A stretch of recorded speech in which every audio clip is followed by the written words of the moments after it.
Hello, and welcome to another stream and Q&A kind of thing. We'll see where it goes.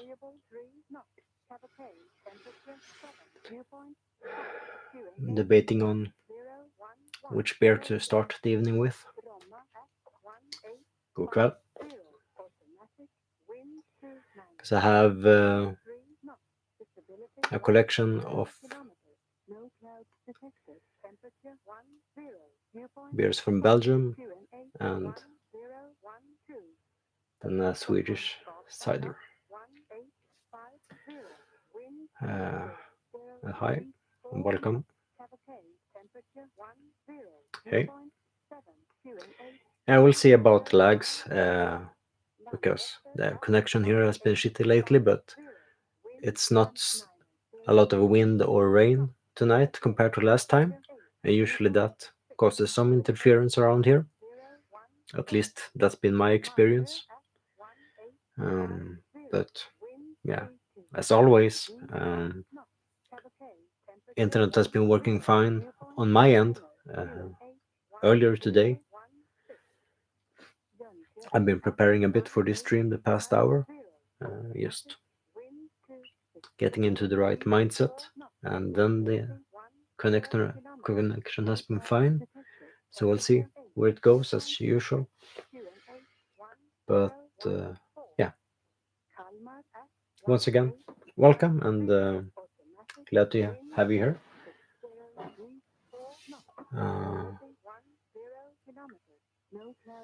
The talking in the background is some radio interference. I can't shut it off. The only way I could shut it off is if I would have some way to change like the frequency response on my microphone or preamp, and there is none of that on this mixer, and I don't have that fancy equipment.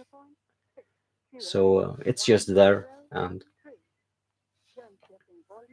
the only thing I could really do is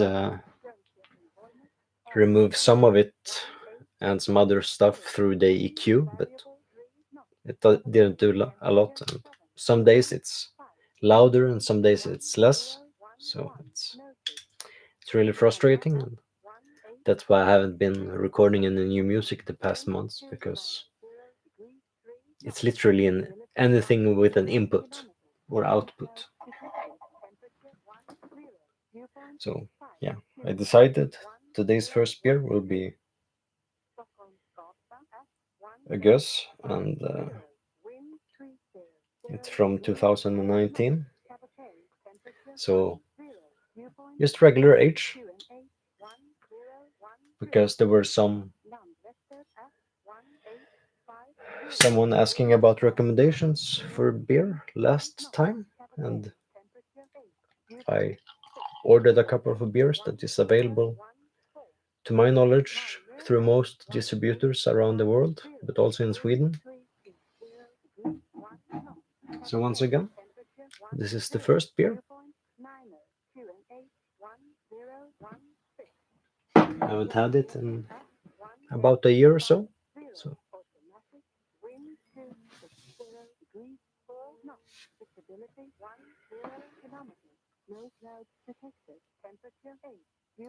It's not German, it's from Belgium.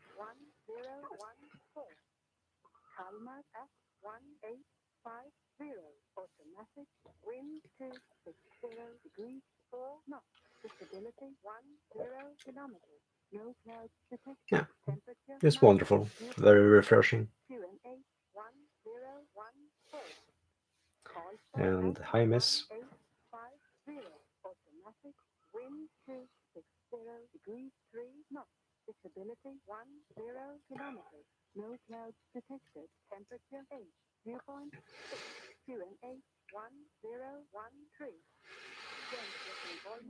Yeah, every time I open up one of these bottles, it just reminds me why I love this style so much.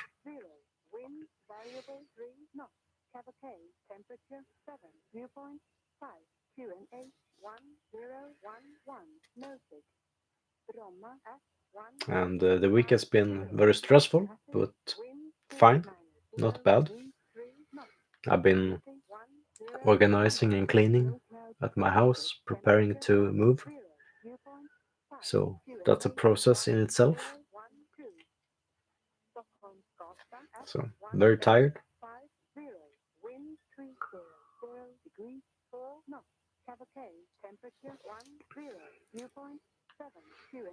Gauze is great too, but I haven't had any gauze because this is just blended lambics, so it doesn't have salt in it. But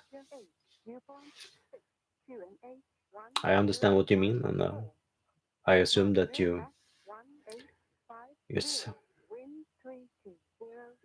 yeah, that you mean the same thing as it is.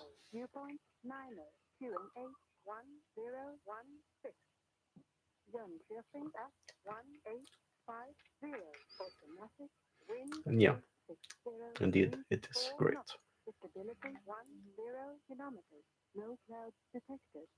And this week I'm just working 2 days, so tomorrow we have orders and some special three-course dinners booked in the restaurant, so I'm helping out with that. And end of the week cleaning is every Sunday. And yeah, we're open every day, so on weekdays generally they can do without me because it's slower season now. But in the weekends there is more things to do since more people have time off and time to go out. So that's why I'm here. So yes, I'm working on the Sunday tomorrow.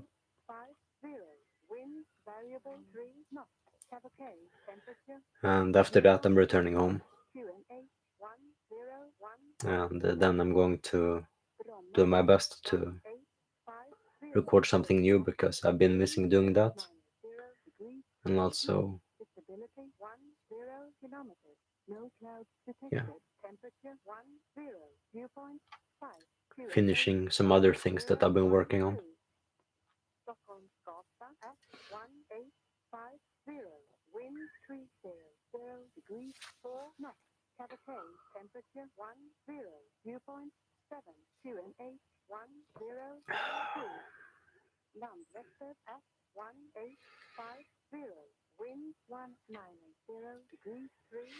And yeah, planning some stuff with my friend Johan. I haven't been to Strömstad, where we recorded Konkurs, Decadence, and Sjukdom in a decade. So we're planning to go there and take some walks and go to some parks and the harbor and some other places that inspired some of the old Life Lover stuff. Make some videos. And in a month, I'm going up to Stockholm to rehearse with Cal. Some new songs are in the works. So I'll take the opportunity to do some little videos and interviews with some of my friends and members of the band about the second album of Cal that has been out since last summer. I want more people to learn about it and know about it, listen to it. Getting ready to try to do some concerts again.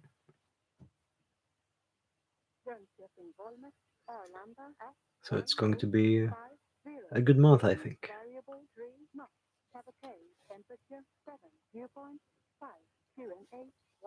Well, Taberg is a smaller city at the outskirts of Jönköping, while Tabergstoppen is like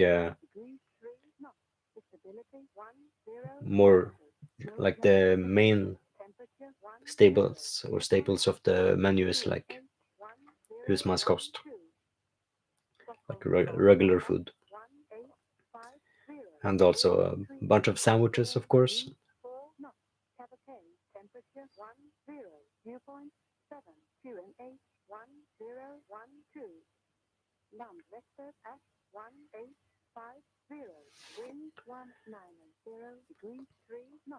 So just a regular countryside cafe and restaurant, but in a very good location, which makes it magical, since not many restaurants are on top of a mountain. And yeah, that's correct about Strömstad. And it's about 2.5 hours north of Gothenburg and less than an hour or around an hour from Oslo. It's been also around a decade since I traveled between Strömstad and Oslo, so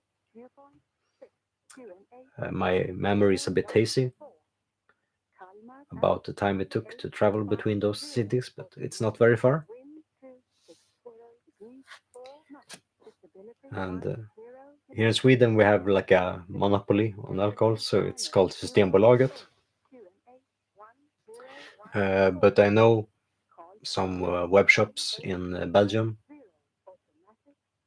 like Belgium in a Box or beerjum.com.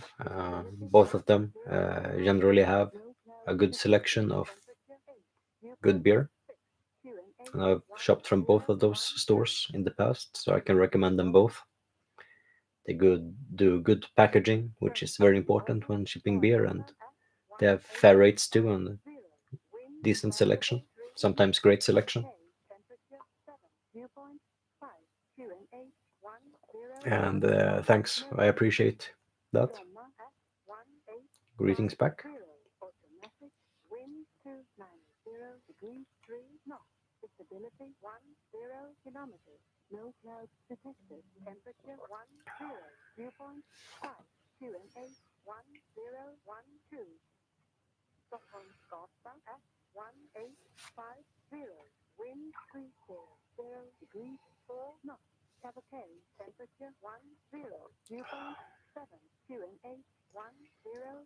How often I drink beer? I drink light beer close to every day as a evening ritual, while I drink strong beer maybe 2 days a week.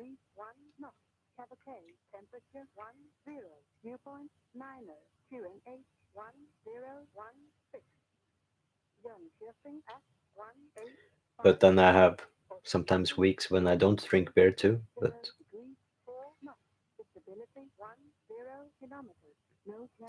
if I need to prioritize food and somewhere to live, like bills in general, then I don't drink beer because I can't afford it then. But right now I can, so it's something I indulge in. I just do my best to make the distinction between not confusing coping mechanisms with rewards, because that can become very dangerous fast.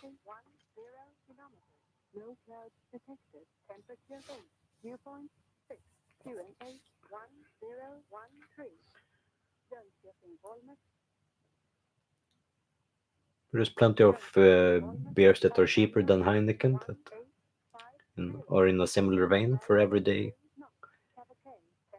relaxing and drinking. But I get what you mean. And yes, we will definitely do videos in Strömstad.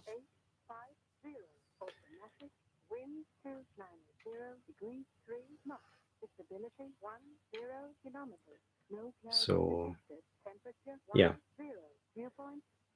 in a month from now, that will be up on this channel.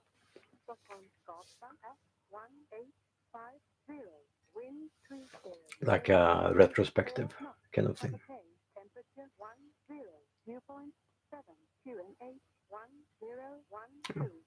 That sounds decent.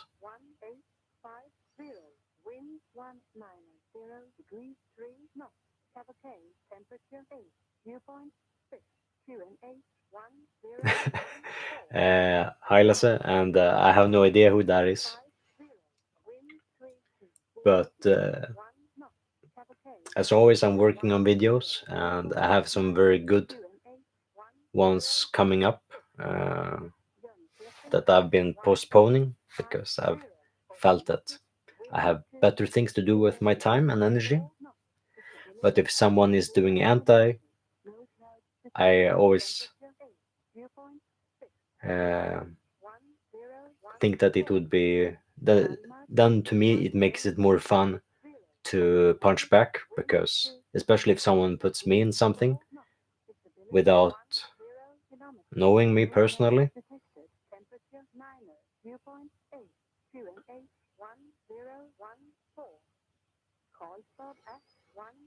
and malnourishment is like a weird uh, addition or argument to have in that kind of philosophy, because that's of course something that many people say about veganism.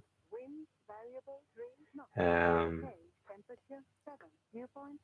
and since I've been working with food and studying it for 20 years, I dare to say that I have some knowledge about it and knowledge about what I'm doing. So yeah, indeed, it sounds like someone making drama. And of course, people like to put things out of context too. That's another drama thing. Uh, but that sounds like a fun thing to. I won't do a like a video reply because that's beyond or below me. But yeah, that just reminds me that I should finish the videos that I've been thinking about the past year, because I think a lot about death, and that's deeply connected to everything that we put in our bodies. And I think that's a more important aspect to talk about than many other things, because nourishment is something that you can easily go around through supplements, and there's other things that you can do to elevate your mood and your physical self. So yeah, even if the video isn't directed at me individually, I always get annoyed when someone takes something that I do or say out of context, because that's very childish, and yeah.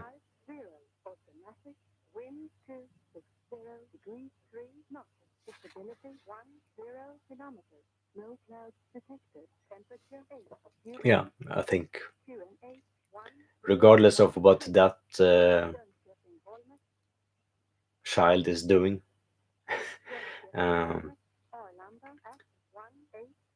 or trying to do, no matter how you define it, uh, I prefer to be the better person and prevail through being someone that brings information with a context instead of out of context, no matter what it's about. And for light beer, the strongest that they are allowed to sell in regular stores is 3.5, and then there is also 2.8, which is a lot cheaper. So if I'm working, I like to drink that because then I don't get drunk and I can enjoy something that tastes like beer. And it's not fantastic, but it's not bad either. It's something you get used to. Because I'm fortunate to have tasty water where I live, so I enjoy that too. But beer is water with a plus sign after it, so why not? But of course, I'm aware that it dehydrates, so that's why I'm bringing up the point of water.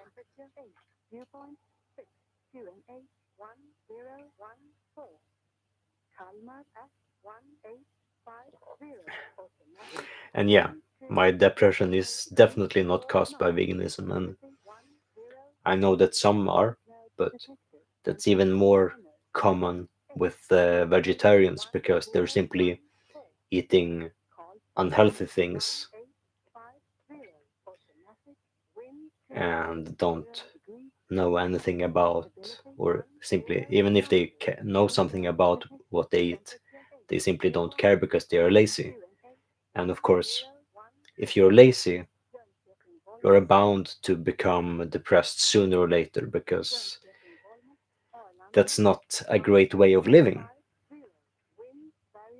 So that's the problem, not what you eat.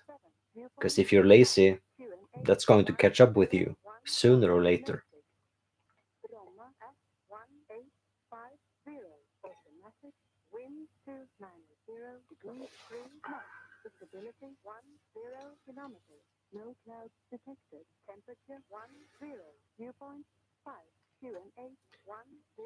But there's plenty of people that have arguments against anything that is on the opposite of them, and they don't have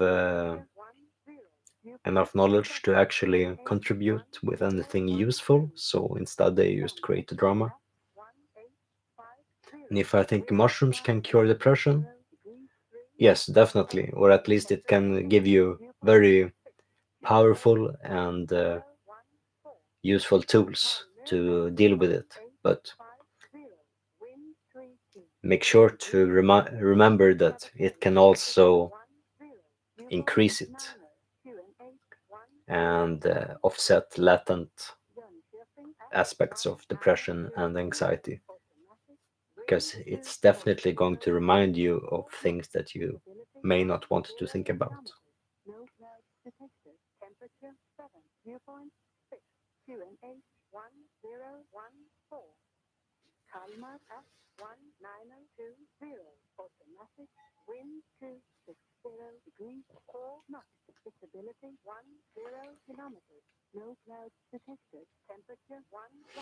And it's too bad that there isn't any function in the super chat to donate money to other people in the chat and not just me, because it would have been pretty sweet if someone could have sent like $3 or $5 to Shinshu and treat him to a beer. But yeah, I guess he'll find a way to have it some other time.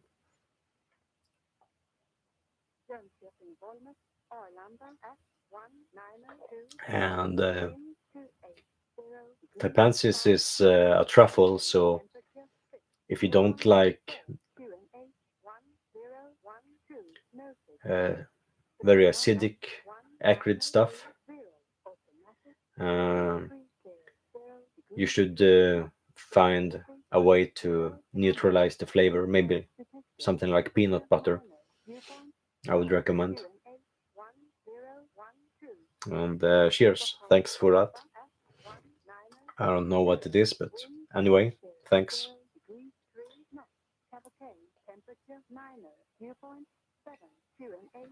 But yeah, that's a pretty light truffle, so I think you should be able to have a interesting time with it.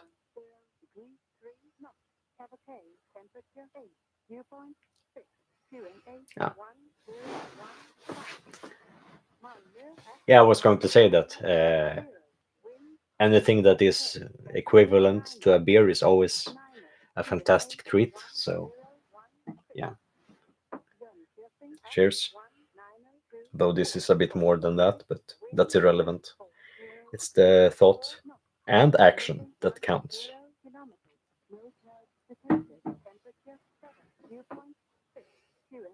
So one down and four more to go.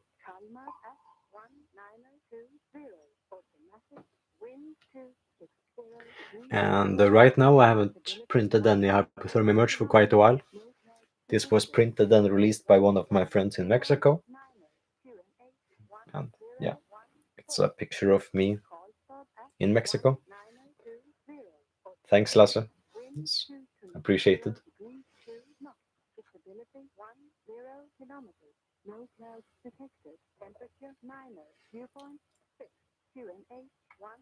Light one? No, this isn't a light beer. This is a 6% Goes from Belgium, from Driefonteinen. It's the regular Goes, not one of their reserve or special blends. Just the regular blend, but it's fantastic.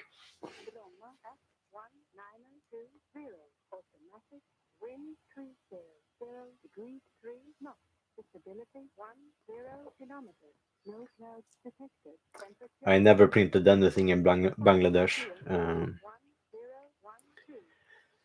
Uh, and yeah, I used to have a friend with his own print shop in Sweden, up in Falun. It's one of the guys in Svartelogen, but he had to close down his print shop. So the past times I've been using some different places in Belgium because that's one place that I used in the past because I have many friends there. So we know that we can count on their quality. And right now I don't have any printing place that I'm using, but because I'm moving. But when I moved, I'm going to probably start with something from Belgium and then see if they will give me a good offer to continue being there. Otherwise, I'll find something better. And yeah, I've uh, I use both grow kits to just get a good amount of spores, and then I've made my own spore vials that I've inoculated uh, my own substrates with that I've made from rice flour and vermiculite. It's a very basic old school process of growing mushrooms that is pretty cost effective. And yeah, Lasse, I haven't forgotten. But as I mentioned before, I'm in the process of moving, so I've been busy with that, and unfortunately, having an invoice of 170,000 on my shoulders is, and getting rid of that is my current uh, priority.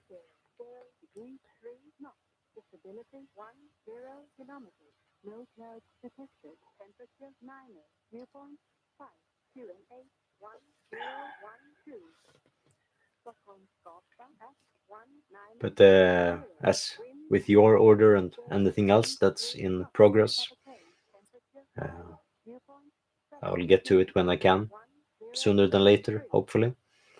And usually it's sooner. And I have 3 days, 3 or 4 days off next week, so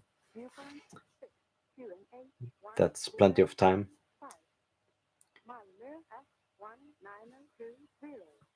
And then there's been some people getting refunds, and then customs have been claiming some of my stuff too and sending stuff back to me. It's a bit confusing because we all know that they don't have to take the security measures they took on packages abroad a year ago, but they still seem to be taking them a year later. And unfortunately, there is no possibility of making a live flower box in at least the next 15 years because of contracts that are between different labels. Uh,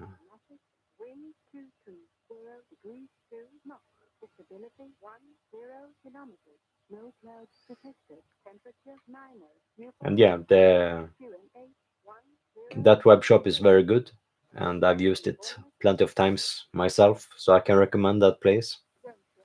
They have good quality and good packaging and customer service, or yeah, fast shipping and all of that. So definitely support those people. And yeah, the past box sets that I've seen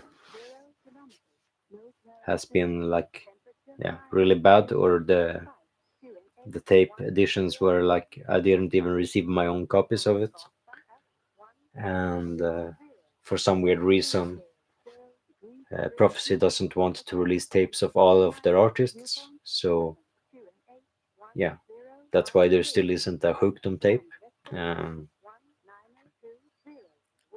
and they only did 100 copies of Concurs, which sold out immediately, and yeah, they're being a bit childish about things being exclusive because they make things exclusive when it suits their perceptions of things, but then they make exceptions for other artists when it also suits their perception of some other bullshit. Um,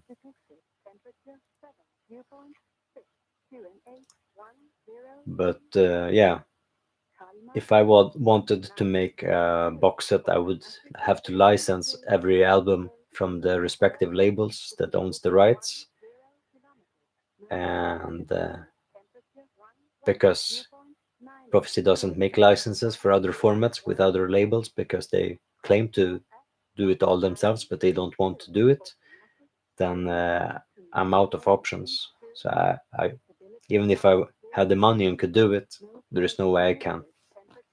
But yeah,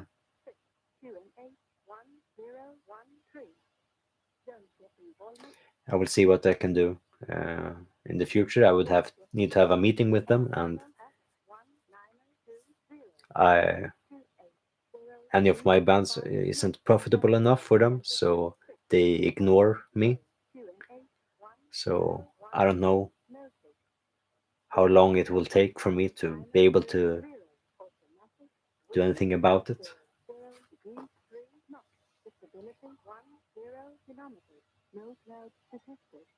And the Life Lover is good auto music, so sounds like a decent mood. Cheers.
If I've ever had mushrooms with alcohol, depends on what you mean.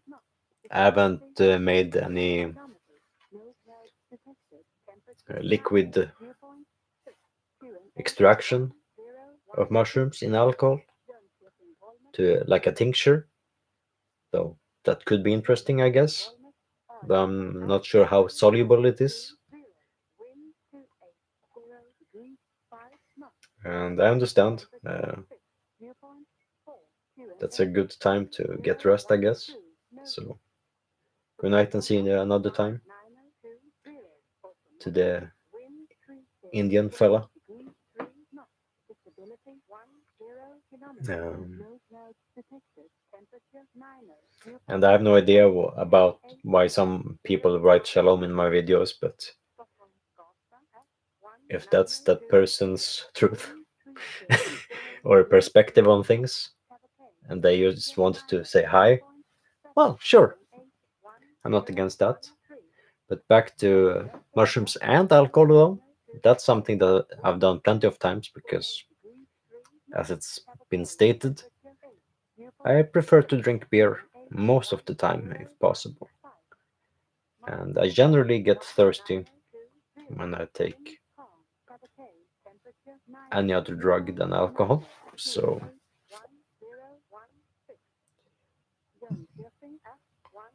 yeah, I think beer is fantastic together with mushrooms. And before you go, any song I would like to suggest or artist, uh, you should listen to the album Nectar by Demon.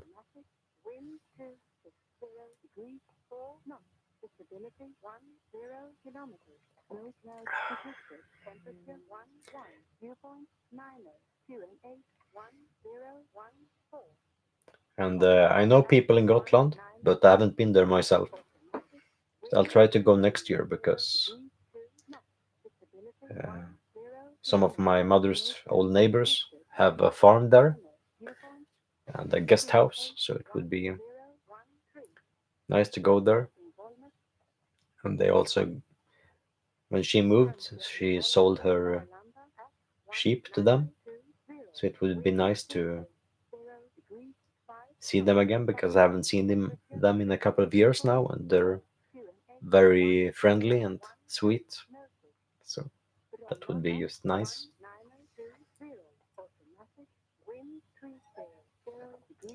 It's like giant dogs, pretty much.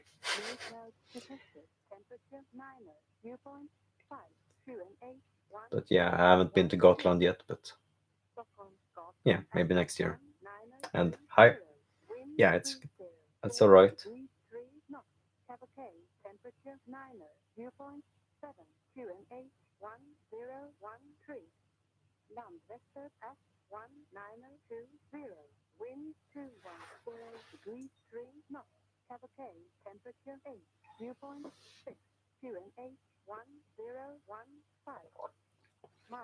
And I've never been to any place that is supposedly haunted.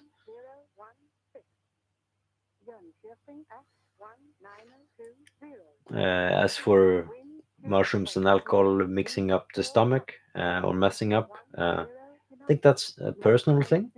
How sensitive you are to things that are acidic. I'm pretty resistant. That's why I can drink several beers like this without an issue. Mm,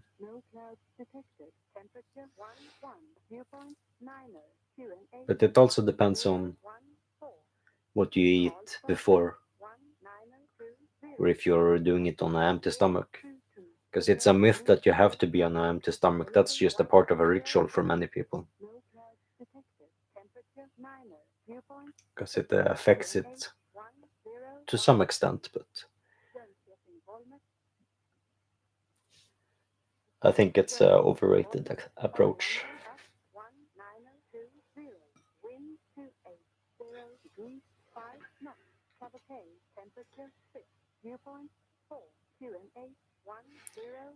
And from my perspective, mushrooms don't mess up my stomach, but the truffle version of mushrooms messes it up because I despise that flavor so much that I always gag when I ingest truffles. So I don't vomit on mushrooms, but I vomit on truffles like 30 or 40% of the times.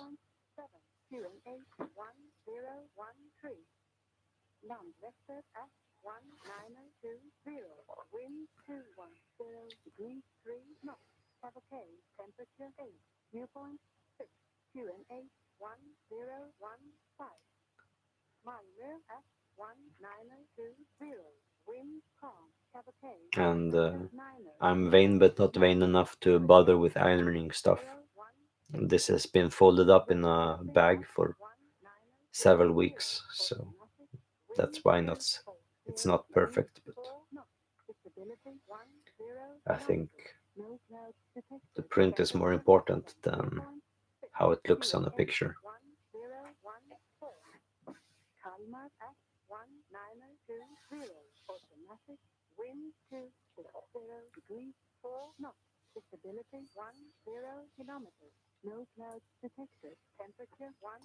So let's travel some miles along the countryside and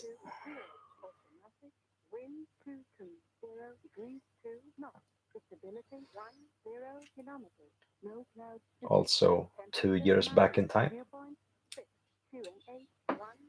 and also 1% increase. So this is a 8% goes from bone.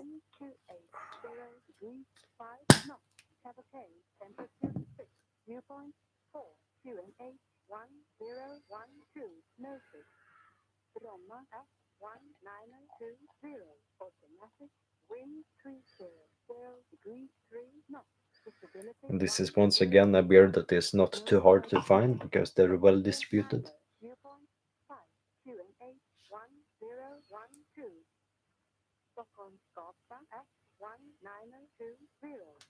And no handpan tonight because I can still not use uh, Bluetooth in this place without shutting down the internet connection. And I have ordered a speaker that works outside of that, and it was supposed to arrive on Friday, yesterday, but it didn't. So, yeah, next time, hopefully.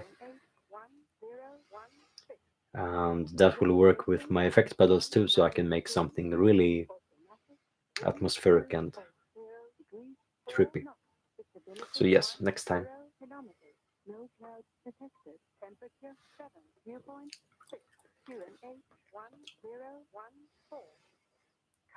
And this is a different direction, but still dry as fuck.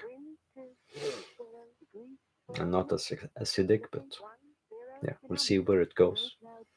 But yeah, back to the question about 3 countries that I would visit.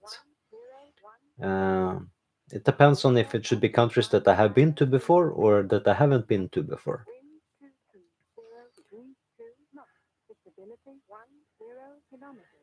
But yeah, it's random indeed. Um, because I haven't been to either Iceland or Japan or Australia yet, and also not New Zealand. And it's places where I have both friends and followers that would be nice to meet, and some of them are artists that I would like to work with. So it's hard to choose.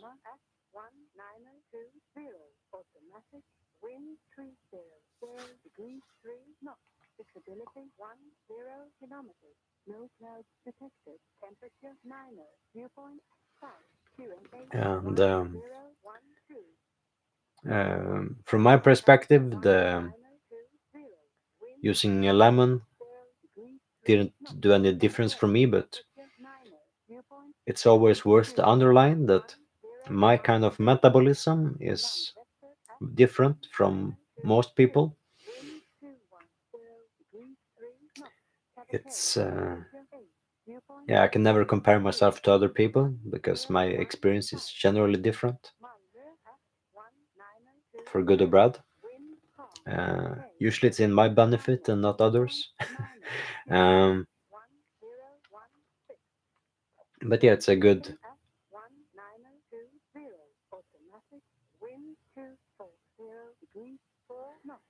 um,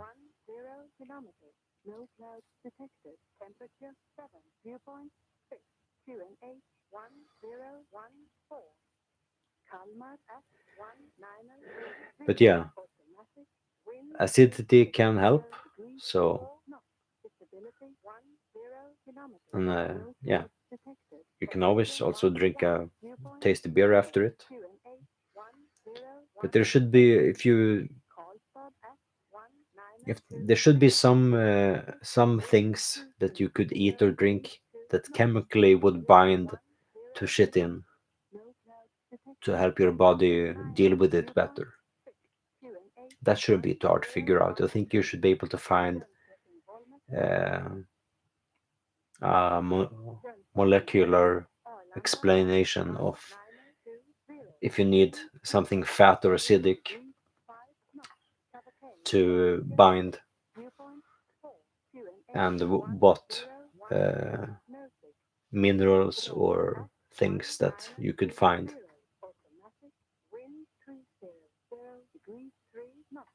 And yeah, that's also something I've heard, and that's one of the reasons why I did the whole lemon extract kind of thing. Uh, I think it was maybe 8 years ago that I was reading about it on forums,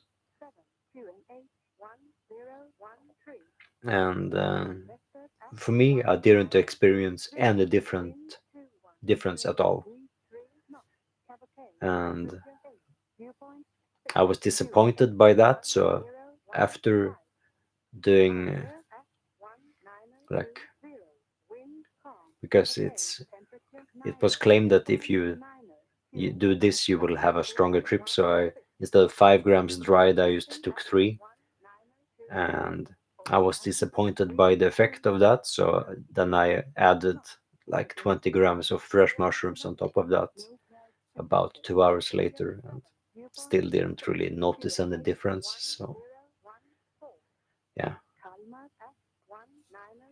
I'm not a good study case. uh,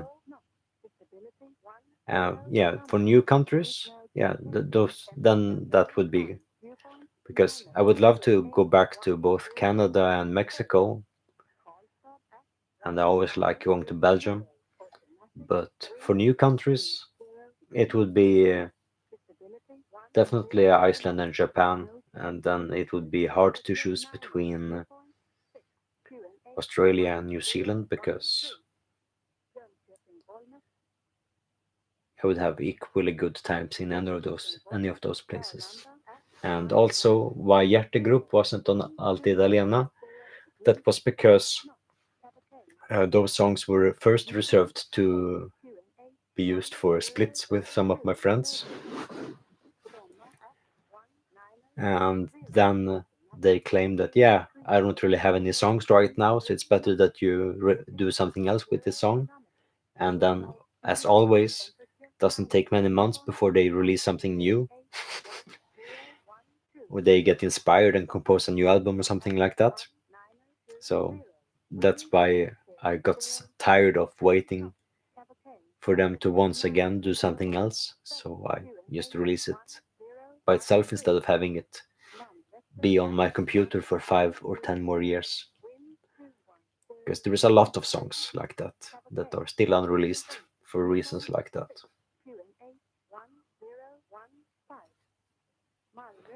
As for bands from Iceland that I enjoy,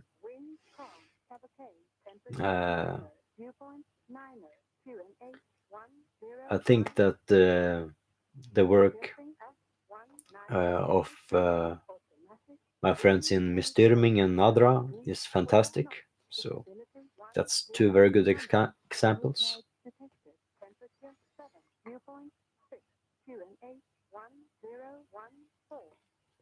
And hi, I'm doing fine, I think.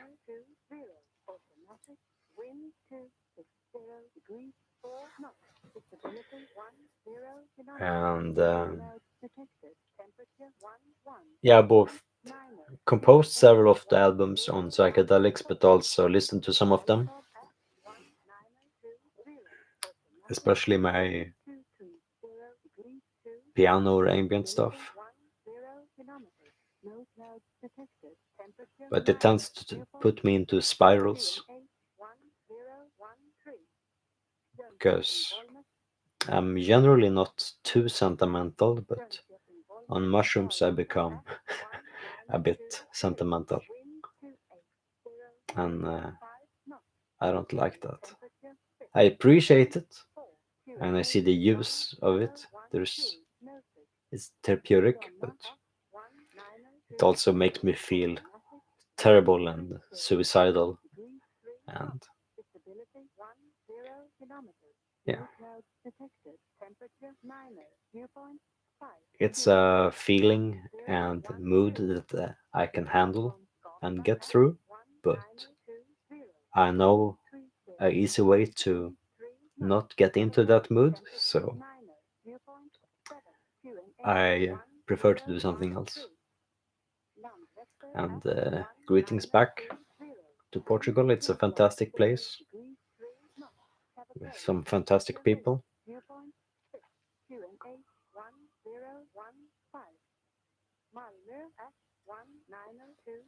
And I'm doing fine. I'm very tired, but also, yeah, generally I'm in a good mood and a bit less stressed than the past weeks. And I don't really feel anything about it at the moment, as things are continuously changing, as always. Uh, so I think I'll have a better answer to that in either some weeks or months from now, because then I will know better if everything is moving in the right direction or if people are starting to walk backwards again.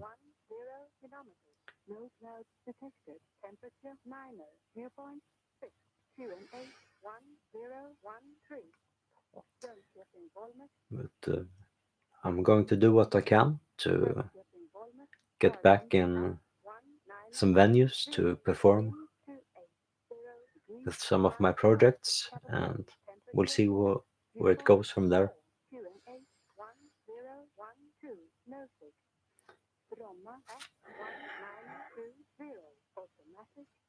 And as for how psychedelia can be therapeutic, well, you are forced to come to terms with things that you might want to avoid otherwise. So it's like unlocking a therapist inside you. Like it's going like if you're not the kind of person that likes to go to a therapist or a psychiatrist, if you take LSD or mushrooms by yourself, you if sooner or later you're not going to have a choice anymore. It's going to show you everything about yourself under a magnifying glass, no matter what you think about it.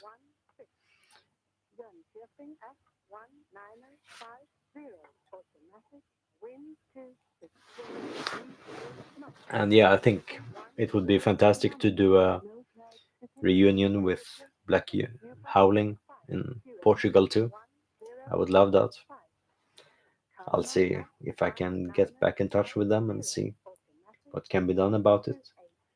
And yeah, the voice in the background is radio interference. It's something in the air around this mountain.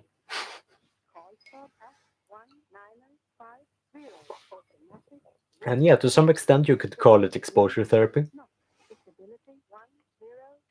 But in the best sense of it, I think. Because it can also use to remind you of the beauty in everything.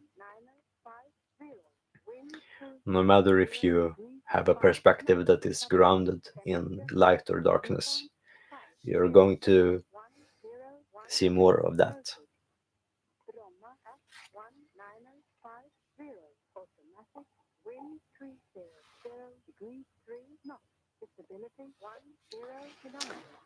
And yeah, I could definitely recommend Elva on LSD.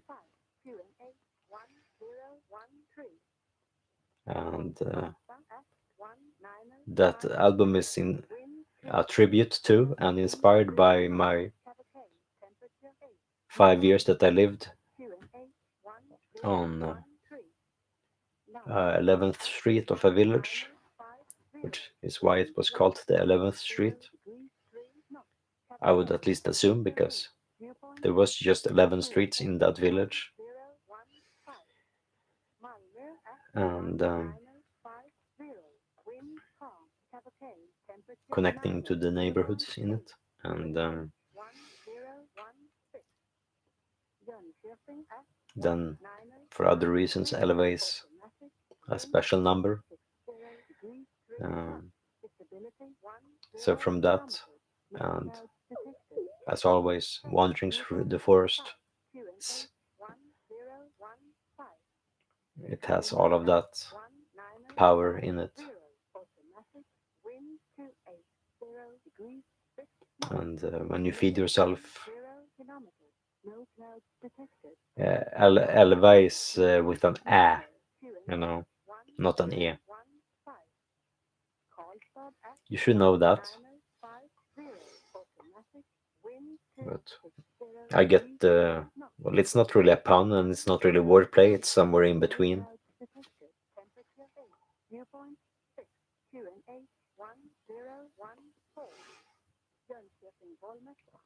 But of course, since I've been hanging out with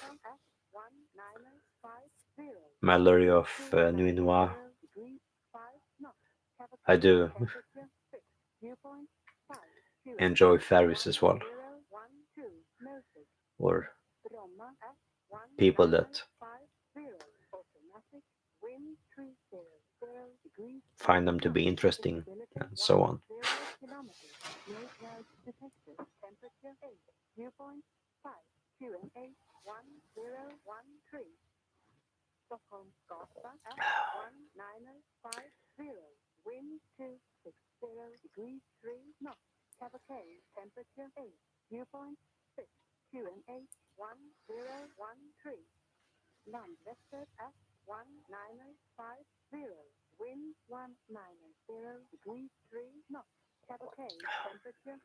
And this is definitely a bit more bitter, but also a bit more fruity, less citrusy.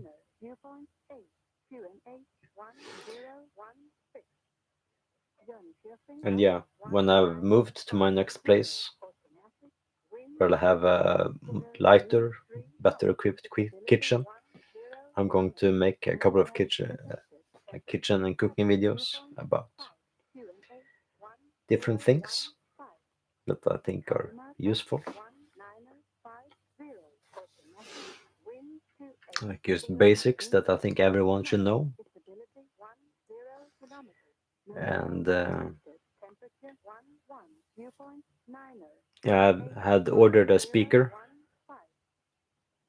that didn't arrive yesterday, so next week I'm going to have the return of the handpan, and we'll see what Satan has to say.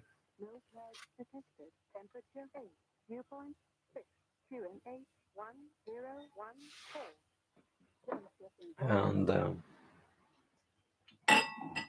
I'm not sure where I will live in the future, but for the next year or so, I think it's going to be in the area of Falköping, which is close to where I grew up, because it's cheap and also close to travel to other places. I'm going to make space for the next beer, so I'll be back in a minute.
Um, Mullsjö, well, that's yeah, that's close. And I've thought about studying pottery in Mullsjö. There's a school there, but that class is for too long for me, so that's why I haven't been taking it the past decade. But maybe sometime in the future. So if you're from Mullsjö, maybe you know Grim. He's a very sweet guy.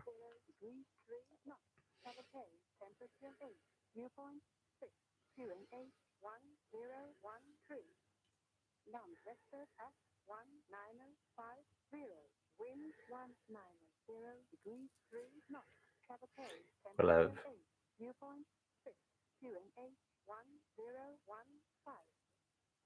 yeah. Okay, yeah, if you're not from here originally, that would explain why you wouldn't know him or other people in this area.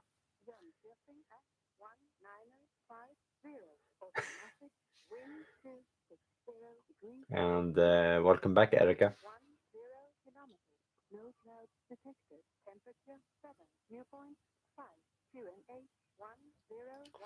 Yeah, I think that when you move to a place that you don't know people in or don't know many people in, that's nice. It gives you a different perspective on the area and also gives you freedom to go through it and wander through it more freely.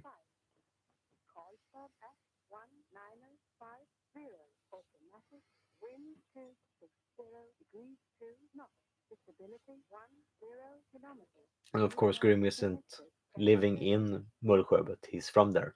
So that's why I asked, because obviously he lives in Gothenburg since the past decade. But mm.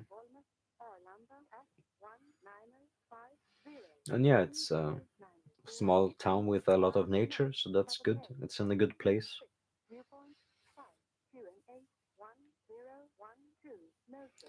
And if you have the time, you should travel to the city where I grew up, Tidaholm. There is buses going directly to there. It has plenty of fantastic nature. Or if you have access to a car or a license, you should go out to the forest areas of uh, Hökensås. That's a really, really fantastic and magical area.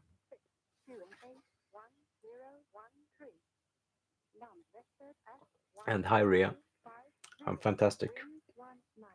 Having some great beer with good company.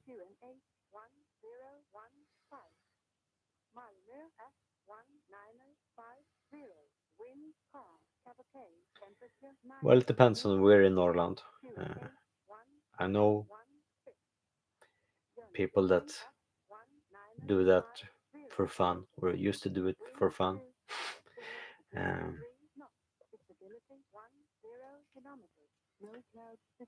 but of course, both Boden and Luleå is a bit different. My friends in Umeå is different too. So,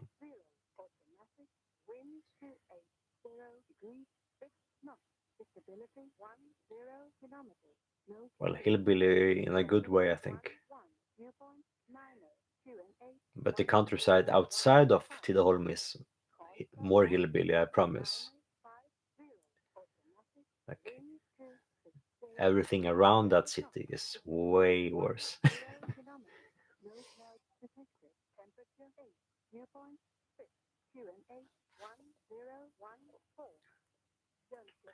Yeah, of course, there's plenty of crazy places. There's weird stuff happening in Dalarna as well, and that's pretty south from that perspective. Even down here in the south or the Gothic realms, we have weird stuff going on too. But yeah, just casually mentioning stuff like that in a stream would feel weird. I would rather make a video about it. Though that's even worse, but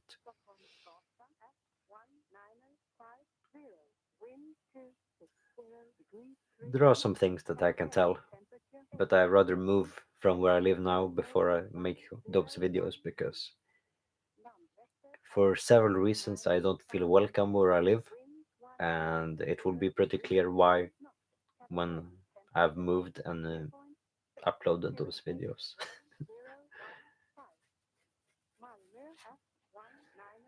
Court appearances are involved, I can say that.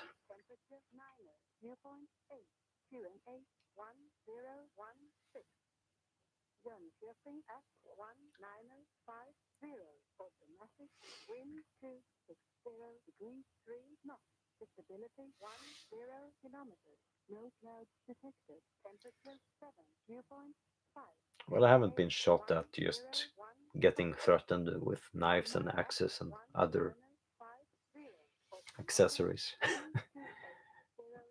a multitude of times.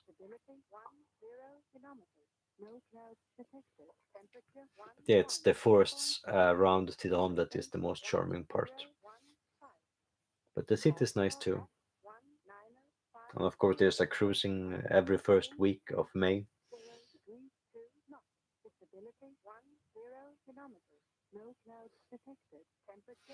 But I tend to end up in outlaw places.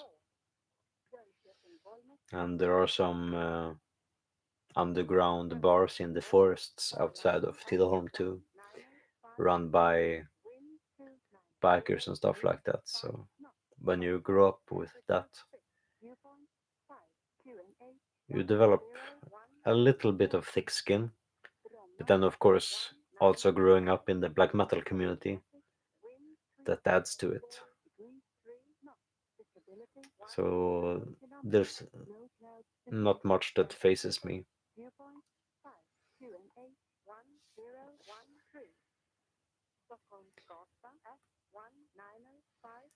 But yeah, as some of you know that are Swedes, that if you live in most cities, bars tend to close too early because when you have a good time, any time of the evening or night is too early. So then it's a blessing to have access to places where you can go for your after party that isn't at home, because then you don't have to give a fuck about neighbors and so on. And that's when those clubs are a blessing.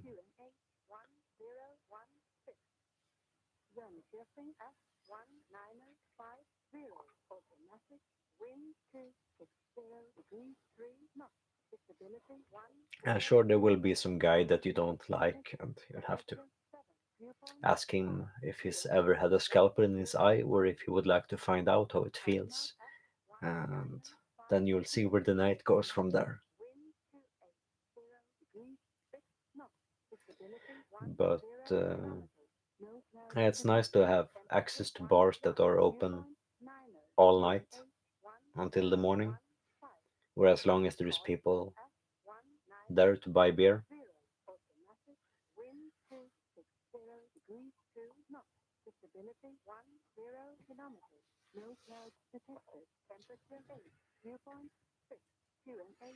And yes, that's definitely because of a lack of customers. That's why you need underground bars.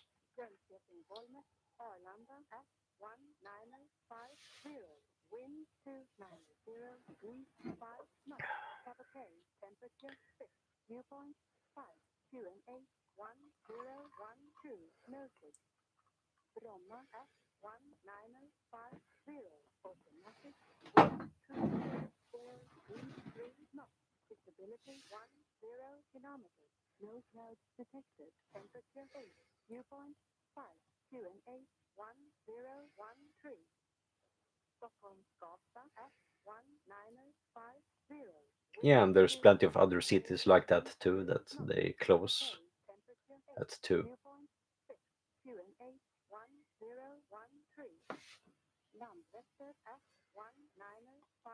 It's a shitty rule, especially considering that most Swedes are not Christian anymore, but they cling to the past.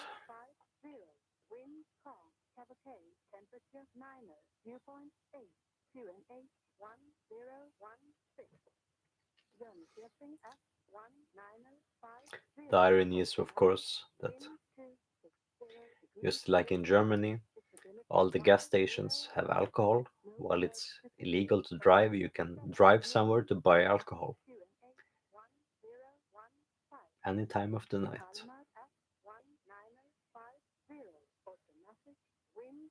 At a price, of course.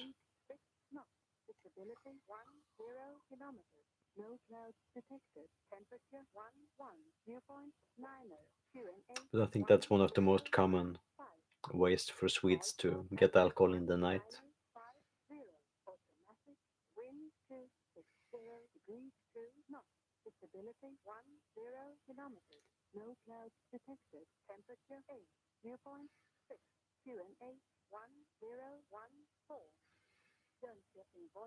Well, most people are actually contradictory. But yeah, Swedes are good at that, for better or worse.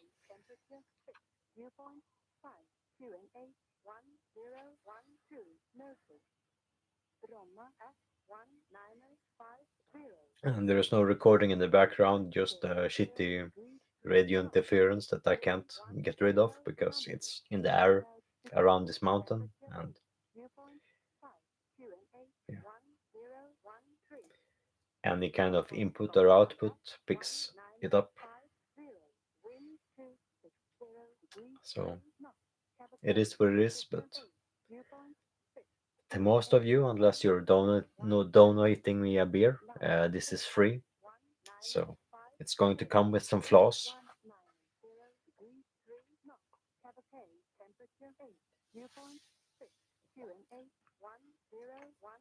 But when I have moved and resumed these streams from my next home, you'll be free from radio interference. So, yeah.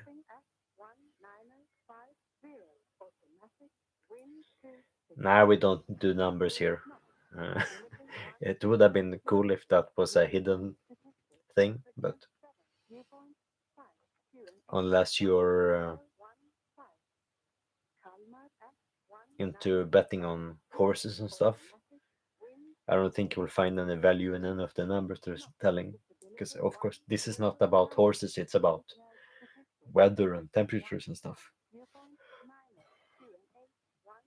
But to me, it's too confusing. That's why I don't have headphones on.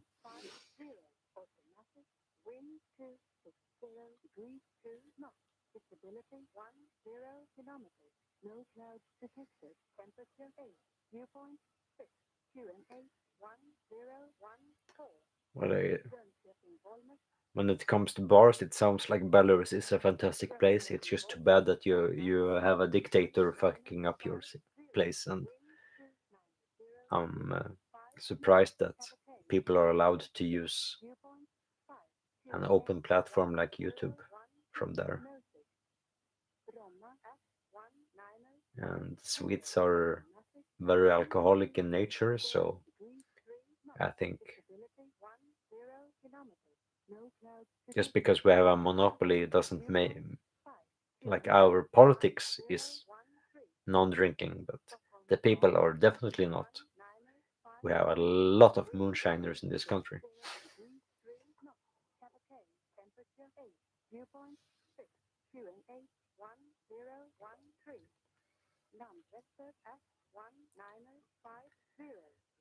Well, another important aspect to consider when it comes to the Middle Ages is that we didn't have extensive aqueducts and water filtration systems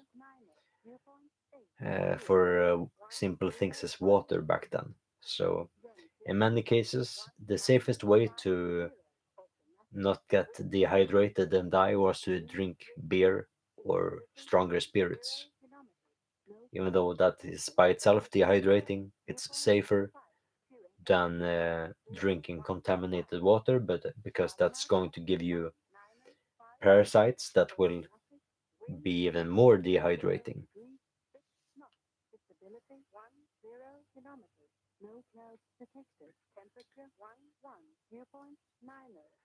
And my outlook on addictions is that it's to its own, with their own. That I think it can be useful to learn about yourself and life. So an addiction doesn't have to be a bad thing, because just like a habit, there can be good and bad habits.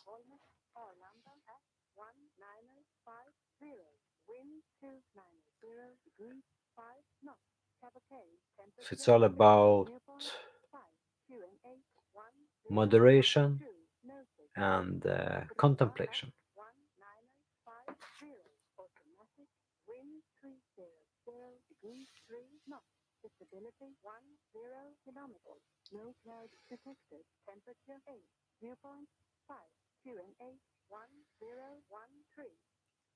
And I understand what Erica is saying about the background noise or sounds, because of course, anytime that I'm saying something, it's both louder and different than whatever else is happening around me. So even if I would do something like this,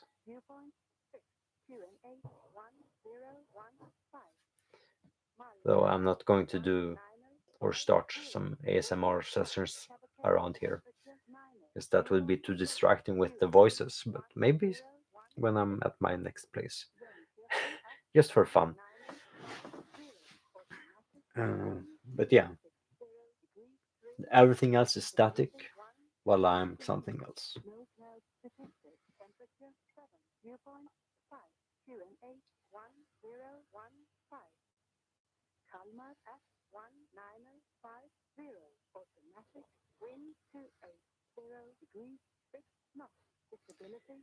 Yeah, addiction is a good topic, though I prefer the term habit than addiction,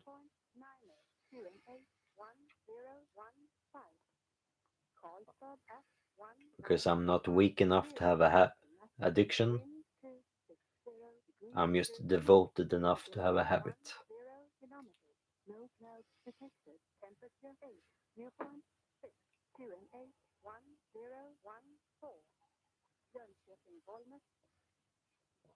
Yeah, we'll see where that goes in the future.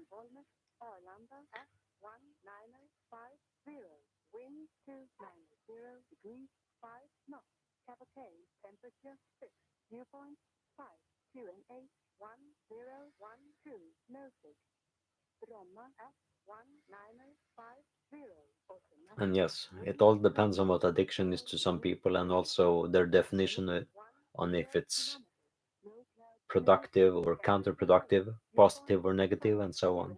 And that's all terms that I despise, because nothing has inherent value. And that's something that I'm going to make videos where I talk more in depth about that, because I think that's very important.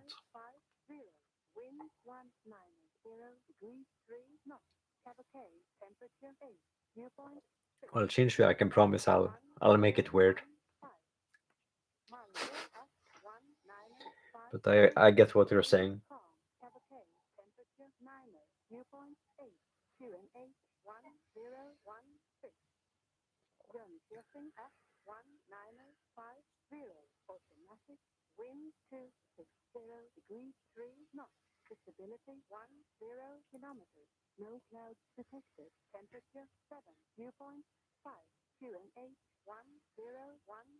And yes, just like Lassie is saying. But yeah, once again, it's all about perspective and also context. Context is very important.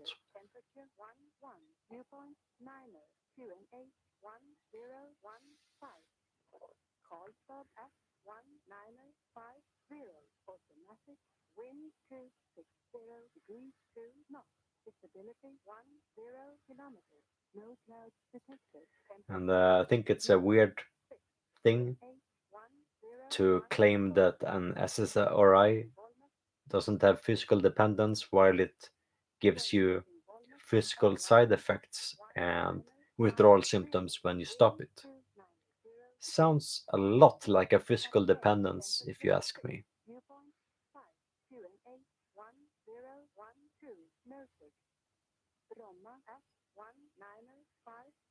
Like, I know that my friend had such bad withdrawals when he's tried halving his dose on Effexor that he quadrupled his dose of benzodiazepines. And obviously, that should explain itself that that's way more dangerous.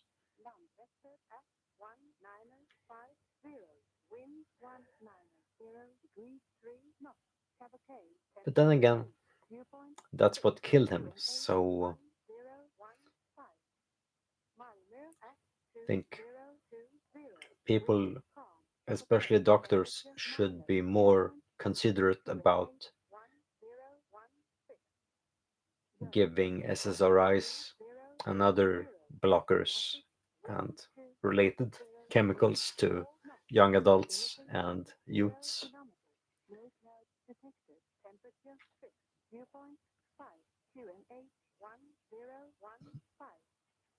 Well, we have joked about that before, so we'll see what that account goes to. Because for me, painting is a very organic experience, which often involves nudity. So if I ever make videos of me painting, I couldn't upload it to YouTube, but there is another place that it could have a home, and that would be the place.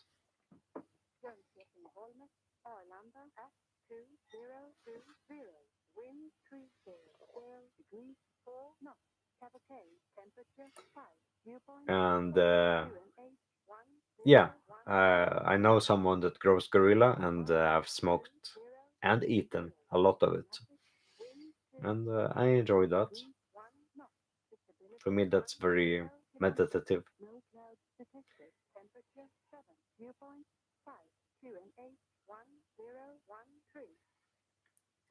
Uh, well, from my perspective, some of the plants that I paint, inspired by their appearance in autumn and winter time, those plants are nude, and sometimes I happen to be nude while I paint them, so it's different degrees of nudity.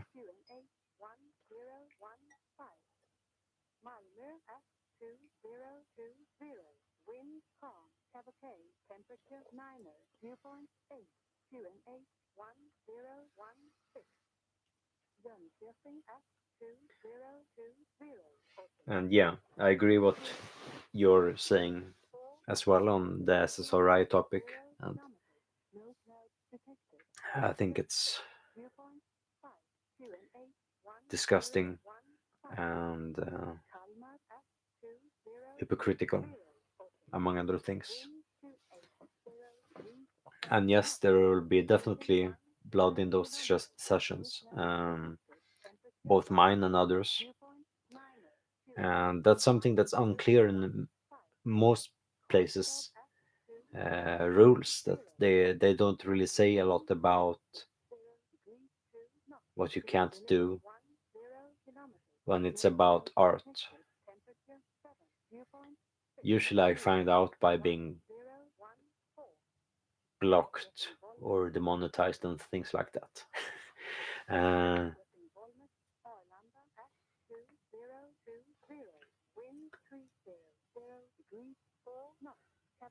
but that's also connected to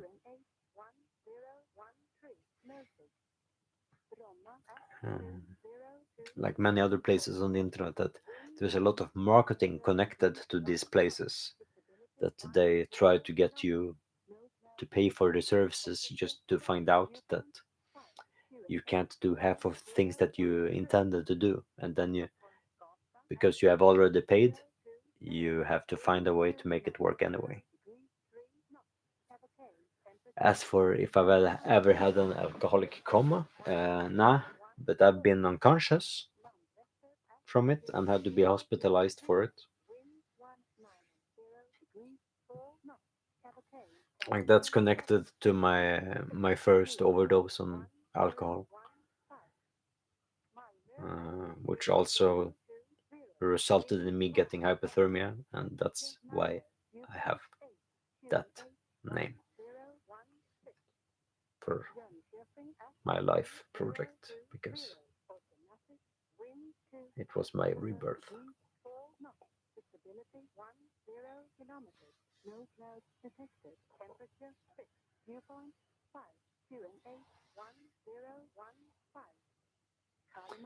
And I don't want my channel to be shut down, so I'm not going to talk about um viruses or vaccinations, because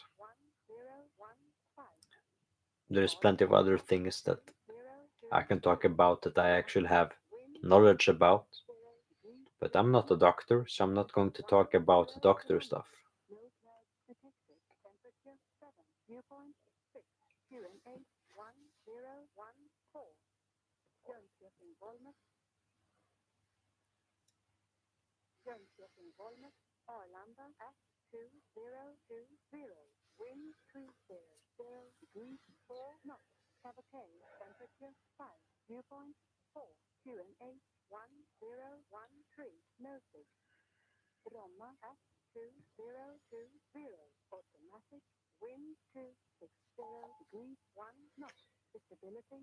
Well, one thing that I can say connected to that is that since I have other things with like that is higher in my priority list that I will talk about before that.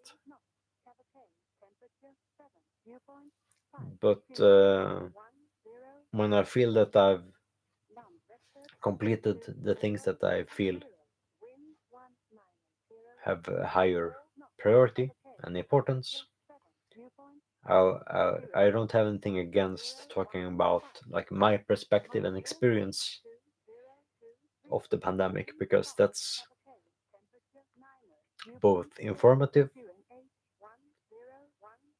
and true and not connected to any kind of politics or other narrative that people may have online nowadays, or for the past 1 or 2 years, depending on how far back you wish to go.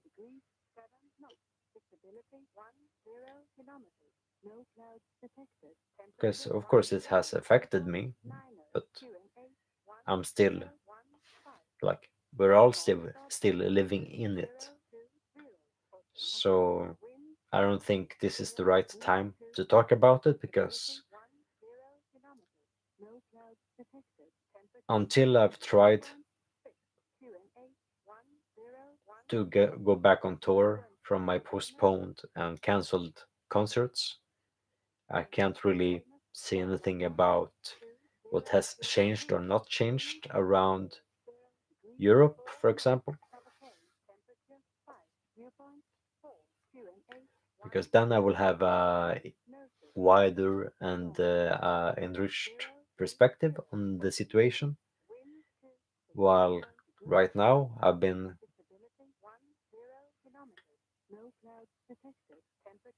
in Sweden and not really traveling further than 2 or 3 hours away from where I live the past 2 years. So Yeah, it's as isolated as I can be. And most of the time, I don't even travel further than 1 hour away from where I live.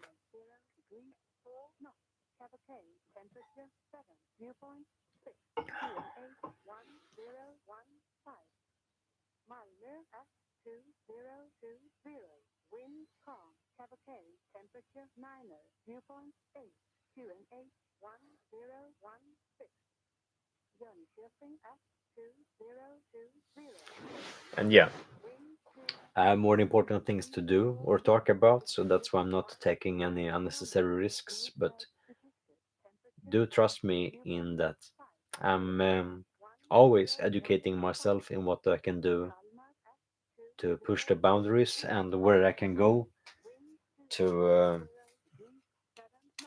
do things that are more expressive.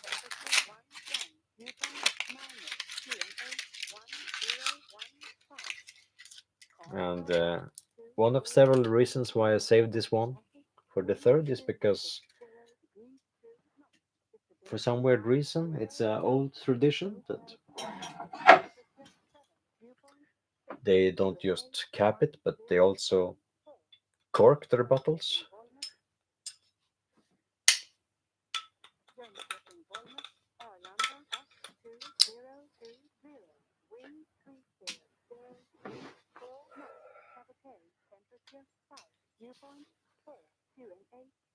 And of course, if you save them for a long time, they might develop stronger carbonation, but generally, these beers never get saved that long.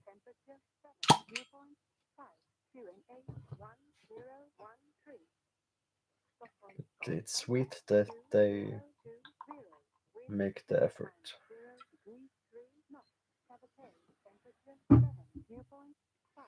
And here's back. This is even easier to find beer. And to me, this is the less interesting one. It's the most generic, but they're not bad.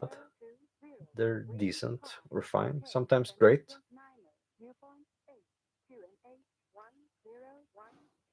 This definitely has more phenols, so some may like this more, some may not.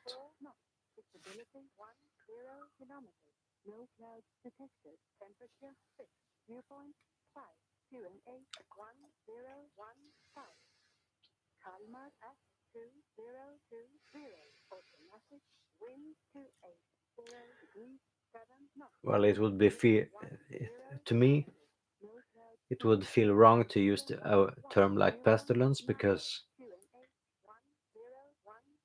that's a different virus and it's connected to that, and this is not connected to that family. It would be like drinking a glass of wine while talking about beer.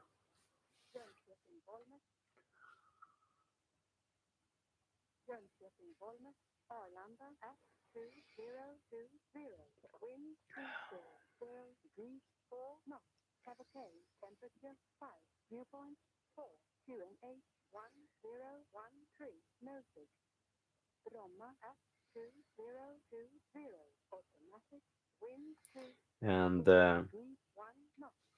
yeah, regardless of that, I appreciate hearing it, and it's good to hear that you appreciate it and get some value from it. So, cheers.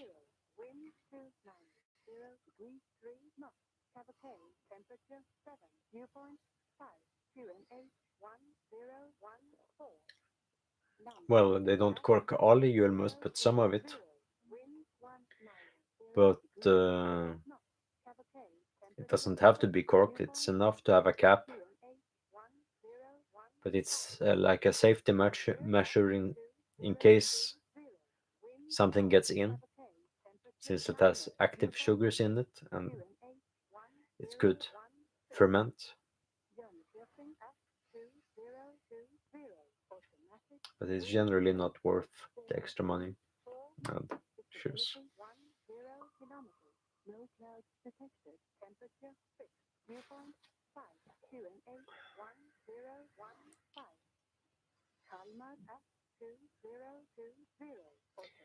Well, another benefit if you age something and you store it cold, uh, the liquid expands when it gets cold. So that's another benefit to having a cork and not just a cap. Because if the liquid tries to expand above the cap, it will remove the cap. But because of pressure, it won't remove the cork, especially especially if there's a cap above it. So I think that's one of the reasons why there is both corks and caps on things,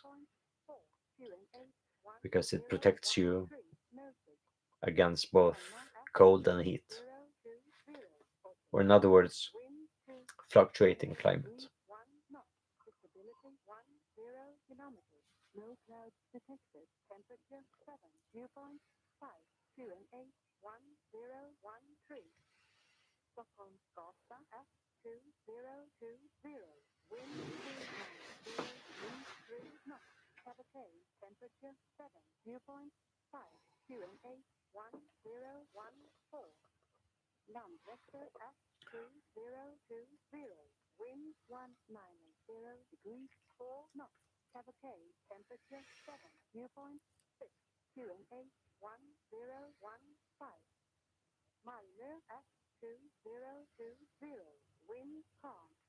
Well, a cork is better than a rock, so it sounds like fun times anyway. And above is better than in.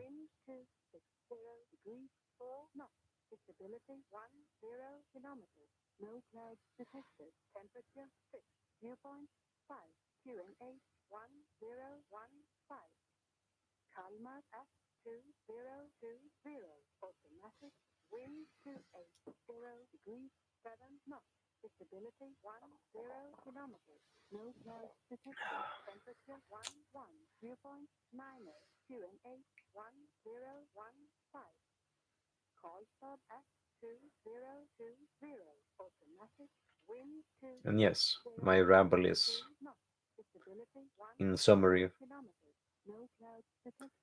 what Possums is saying in more scientific terms. But we are both correct.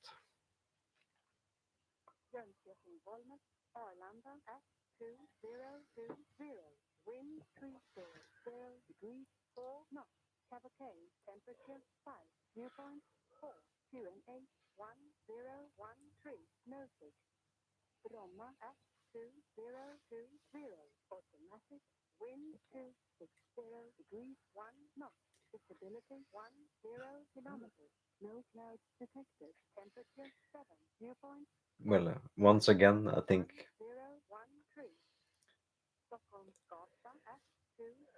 opening a beer or cider or sparkling wine,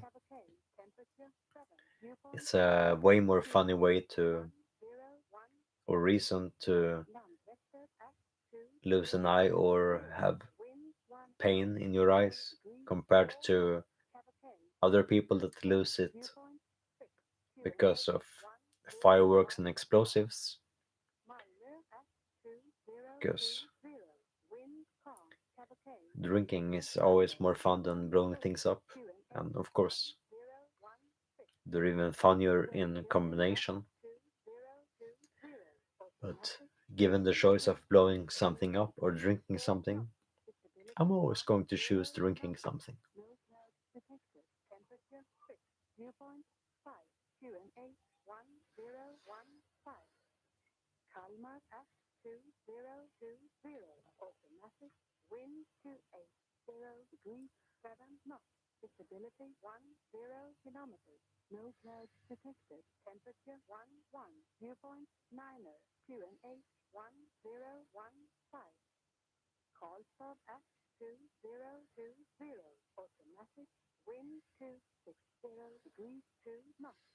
Thanks. Cheers.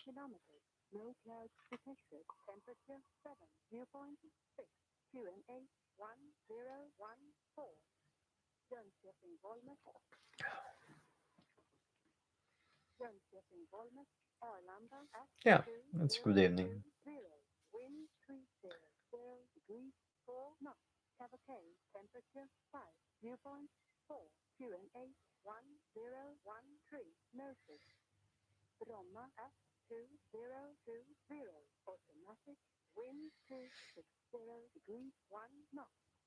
I've, I've been refraining from purchasing whiskey lately because it's dangerous. Uh,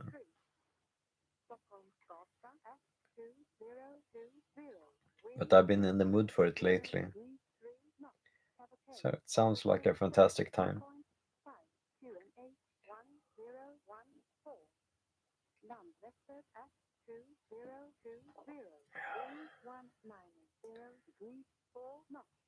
But this is good too. Though this is a bit generic.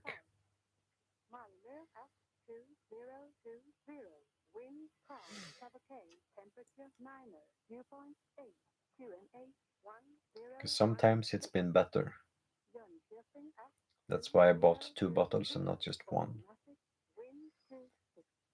of this year's edition. But yeah, it's a bit disappointing.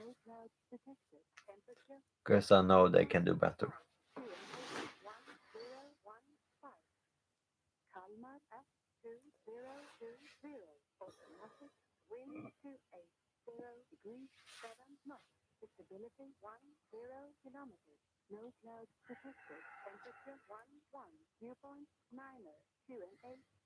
And I get what you say about whiskey, but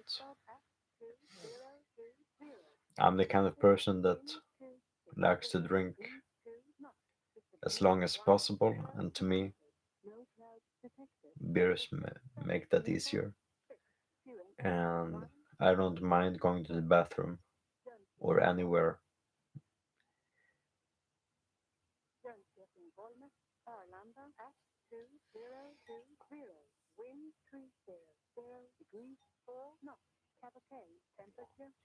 And over here in Sweden, it's getting closer to 11 in the evening.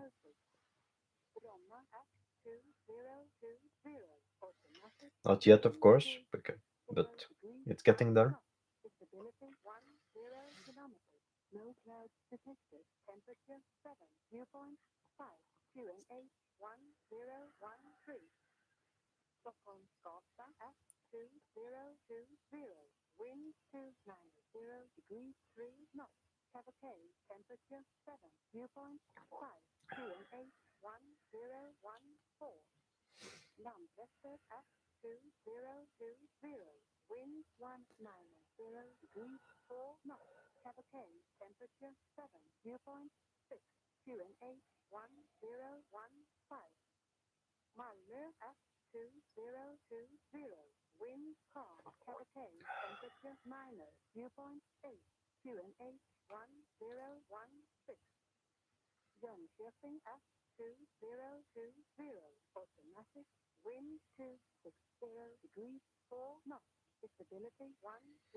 You can't drink Grants by itself. Yeah, that's a mixing drink. It's an alcoholic mixer. Like I don't know anyone that drinks Grants beyond whiskey and Coke.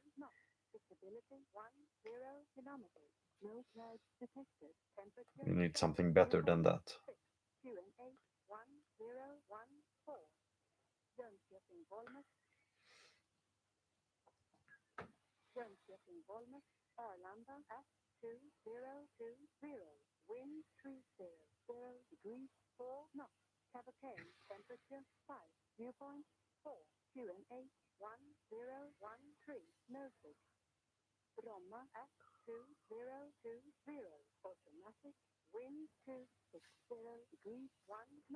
But yeah, it's more fun to drink something like Lafroy, I think.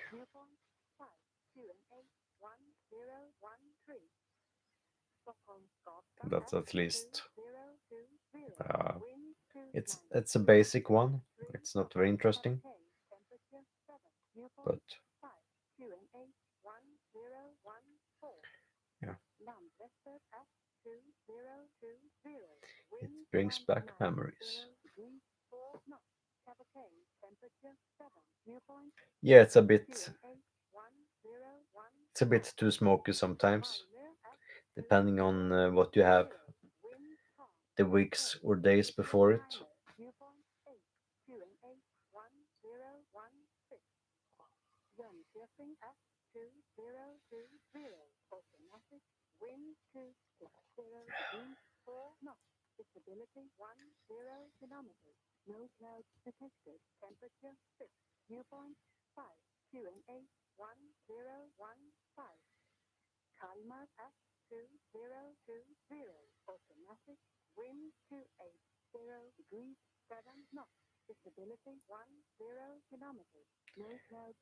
It's been a while, some years since I had Kaolila, but we have Highland Park here at work, so I made some cocktails the past summer with that because tempering smoke with sugar and acidity is a very fun way to make cocktails. But if you like just mild smokiness, I think you shouldn't forget about a drink called mezcal from Mexico. That's a fantastic drink that can be anything from mild smoky to very, very burnt. It can be both fantastic and terrible depending on what you find. But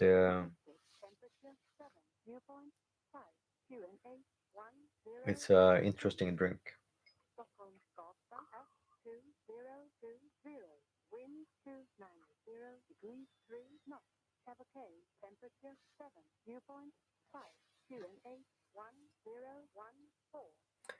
As for how I get inspiration for writing lyrics, that's always connected to wandering and nature, but especially wandering. That's why I only write a few lyrics every year.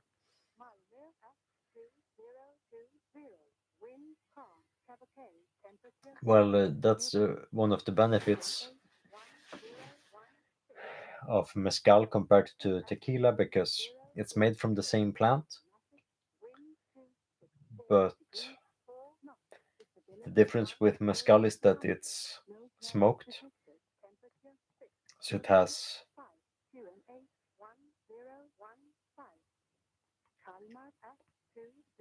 some additional uh, interesting aspects to it. But just like whiskey, it's something that you need to learn how to appreciate. And it's all about context and variety, because there is, of course, hundreds, if not thousands, of varieties. So you should never dismiss it by having a bad one. But as always, when you have a good drink, when you find a good one, never dismiss it or compare it to something else. Enjoy it by itself for itself.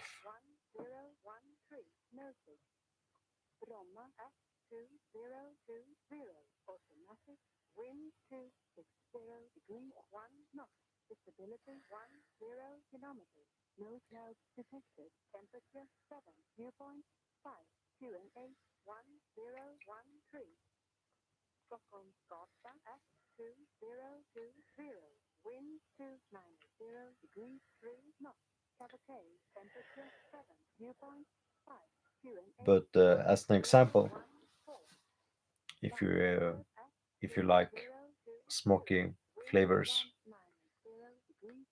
I think also if you're not a fan of juniper, you can make gin cocktails, but substitute the gin for mezcal, and you can have some fantastic alterations and variations of drinks or cocktails just through that. Or you can drink it neat. That works too.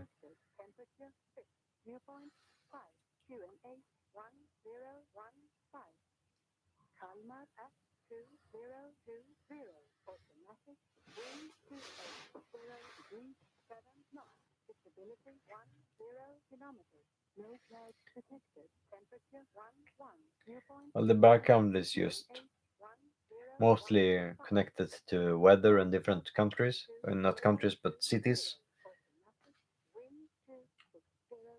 But I have some friends in the military, so I could ask them about it and see what their input is.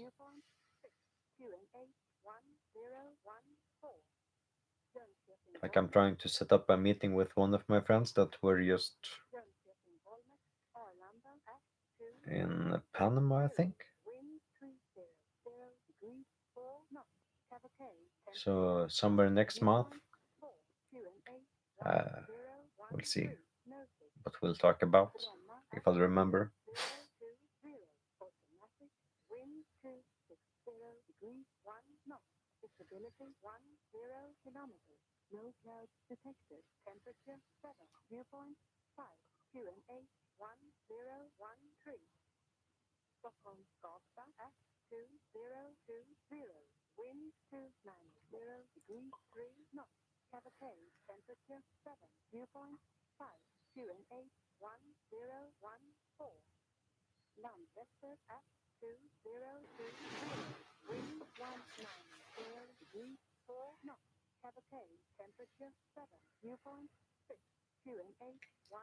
And hi, welcome back.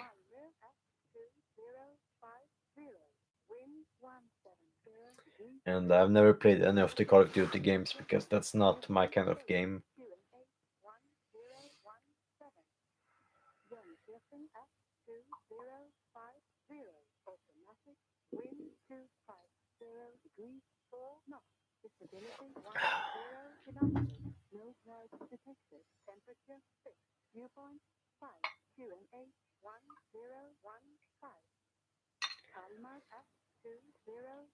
Well, I'm not sure what they're doing beyond transport and education, but uh, I know that she was getting her degree in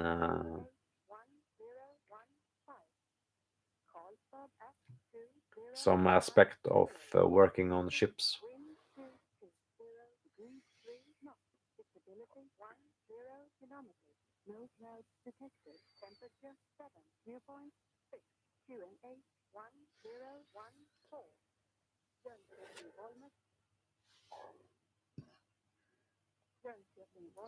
I know people that enjoy Diablo, but I've never been. To me, it's too hack and slash, and I think that's too generic.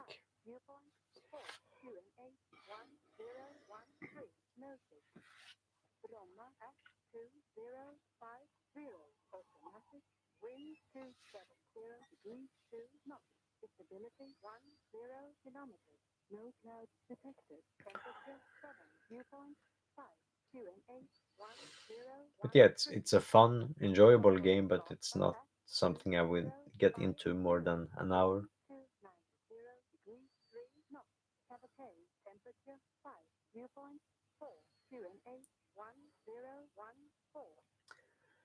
And as for pushing through a 12-hour workday or more, well, I don't understand how anyone wouldn't be able to do that. But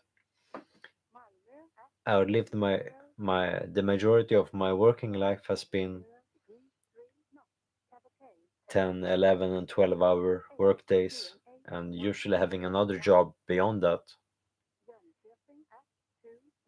So for me, 16 to 18 hours of work is not a strange thing.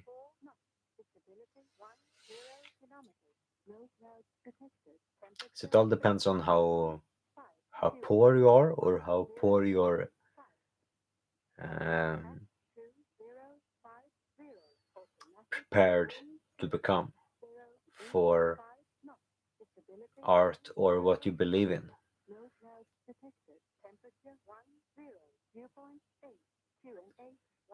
And that also answers that question. If there is a goal you have in life that's going to have a value beyond anything else,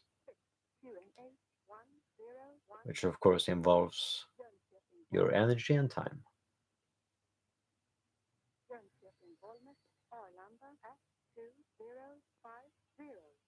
And as long as you can feed that and grow it and so on, that's all that matters. And greetings and welcome back.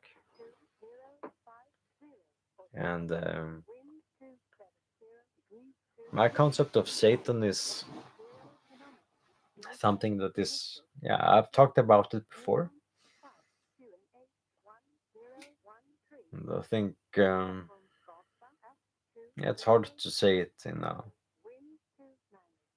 stream of consciousness realm like this, especially after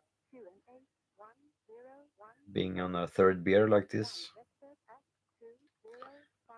I would have had a better answer maybe an hour ago.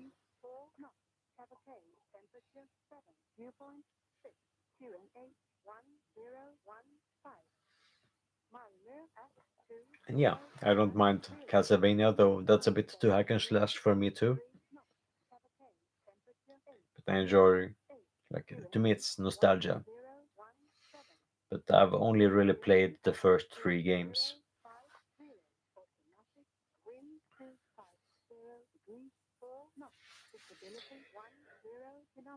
So that's my perspective.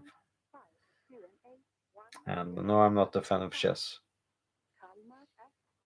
because I don't like rules. And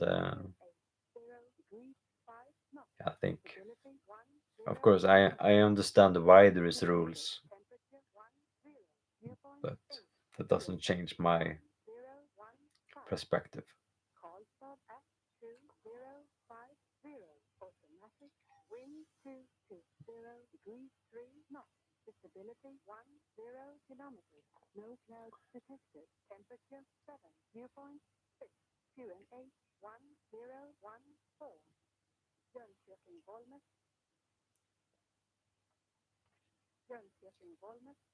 Yeah, I know where it is, but I thought your joke was going to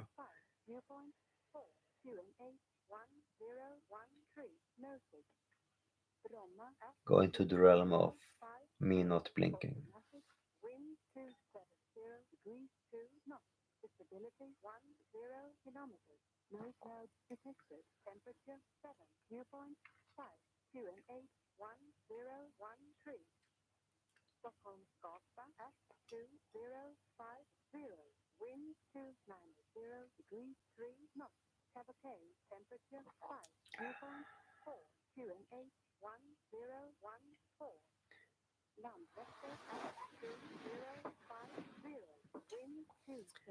As for the split with Arkasva, I used to mail with them on a regular basis in the past, and I had friends that released their demos on tape, and I was the like worldwide distributor and made sure that more people and labels had it in their distro or web shop.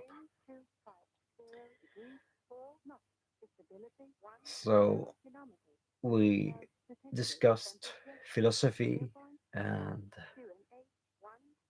theology and so on. And felt that we had many things in common, and that's when we decided to make a split together.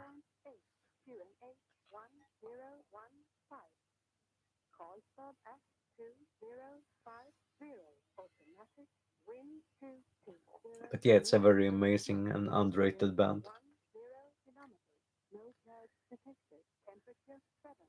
And I'm not religious, I'm spiritual. That's a difference.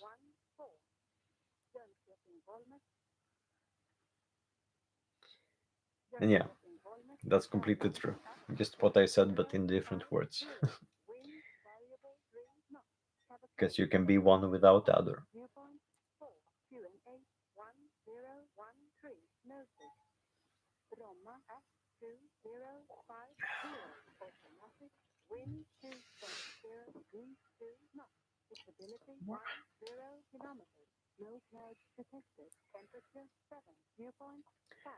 Yeah, I wouldn't. Well, if you can't find other beers, this is fine, but the others are much better and more interesting and deeper and more nuanced.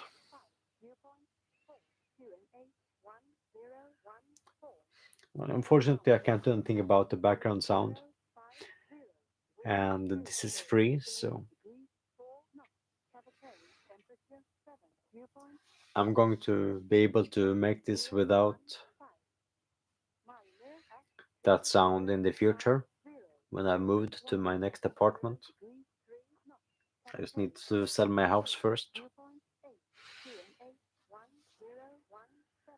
Then we'll be back to comfortable silence and other things.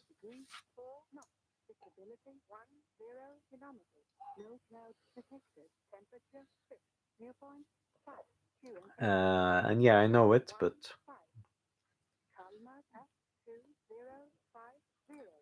for various reasons, I'm not going to say more about it. But yeah, I haven't listened to it in some years, and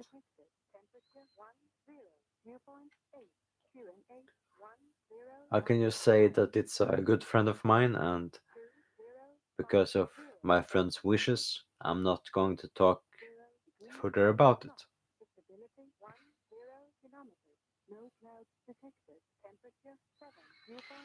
Well, you always miss what you don't have.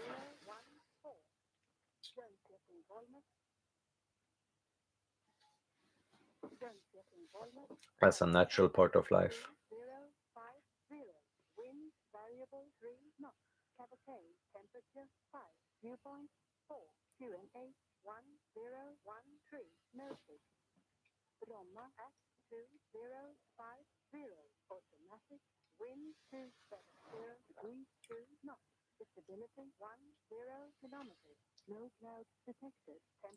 And,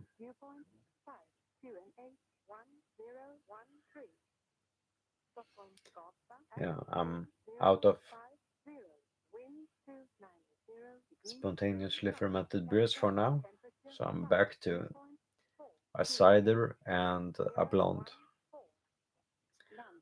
So I'm going to enjoy those, hopefully.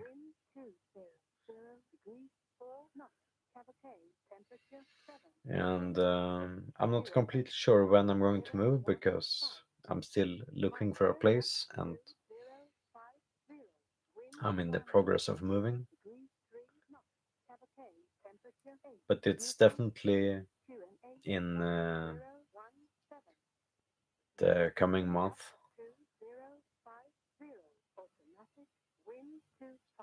But then I'm not sure when I will have access to the next place. But if I have to sell my place before I am able to move to the next place, I will be here for a while. So in 1 or 2 months, I should be in the next place.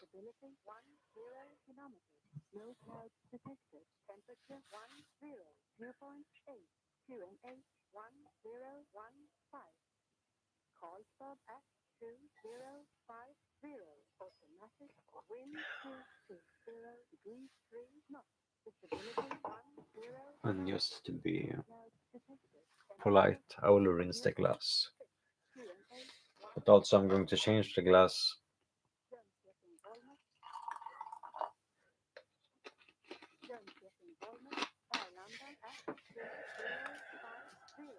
because I have a cider staying around here.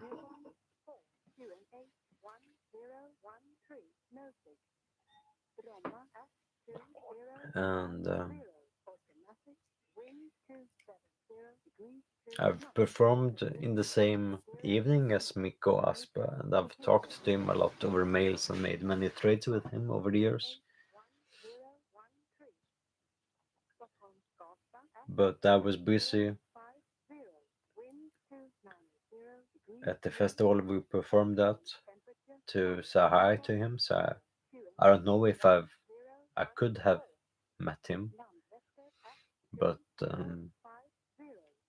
I didn't r- talk to him at least, or introduce myself, or talk to him back then, because obviously I was busy and he was very busy, as he was performing with Clandestine Blaze. Um,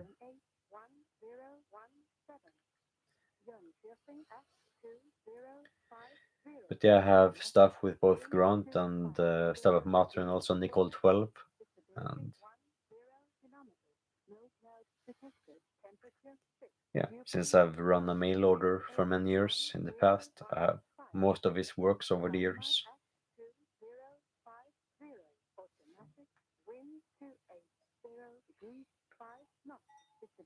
But yeah, I can't really say that I've met him, but I know several people that are his friends, and I could meet him, but that's not really in my list of priorities.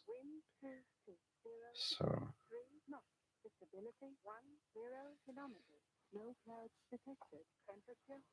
yeah, in that context. Yeah.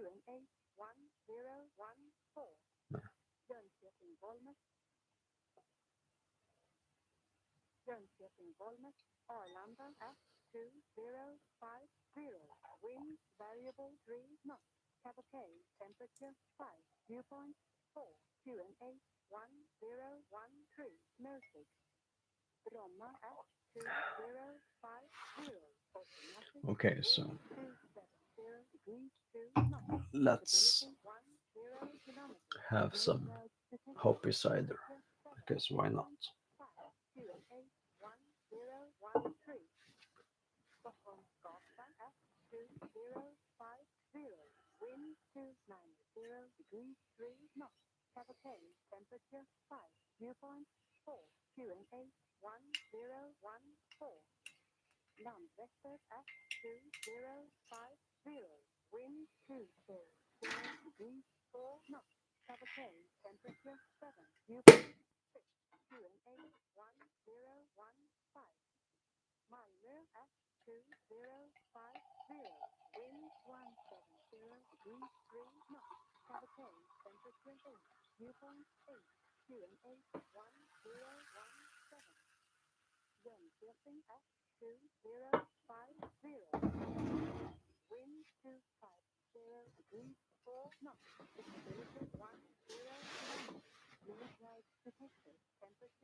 And yes, I usually order most things online because I don't like interacting with normal people.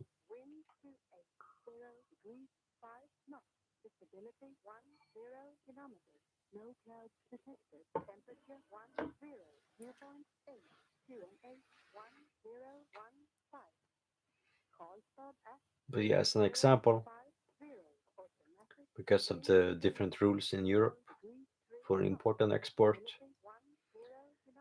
uh, if you like beer from a special or specific country, it's definitely cheaper to buy it online outside of Systembolaget. But you can, of course, import through them too. So for me, it's like 50-50. But a few years ago, of course, I used to check in extra bag just for bringing beers back. or alcohol back from other countries. And whenever I tour or perform, I always require a bottle of local alcohol to just explore whatever is available in the region, because I like to drink and I like to experience and explore.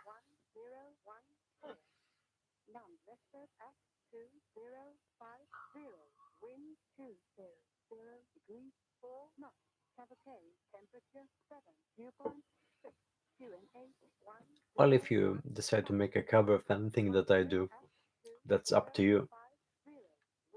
I don't think you will benefit from it because most people don't give a shit about what I do. So they could be even less likely to care about what you do. But if it means something to you, I think you should do it. Because, yeah, if it means something to you, and if it will add value or benefit you, sure, why not? As long as you don't publish it as your own, because then you know what that means. Because there's a, yeah, it's enough that there's someone else like that. And hi, back to Ukraine.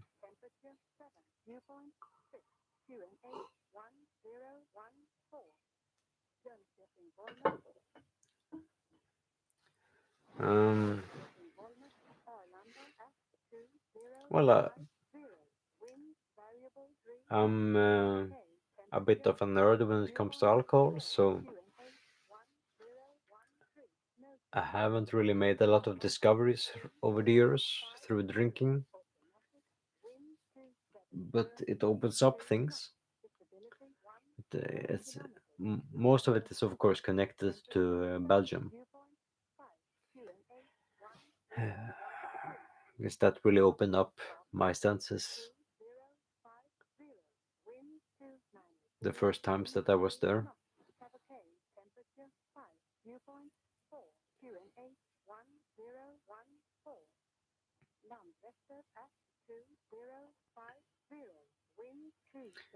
But yeah, when I've traveled sometimes, one of the pleasures has been also to meet some people that uh, make their own spirits or wine or beer, and that can be really interesting.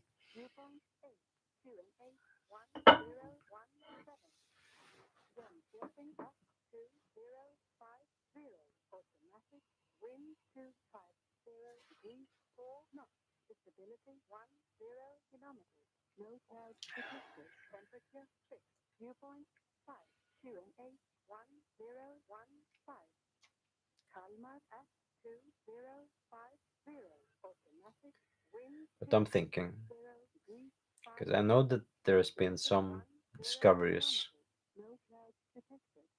that I didn't count on.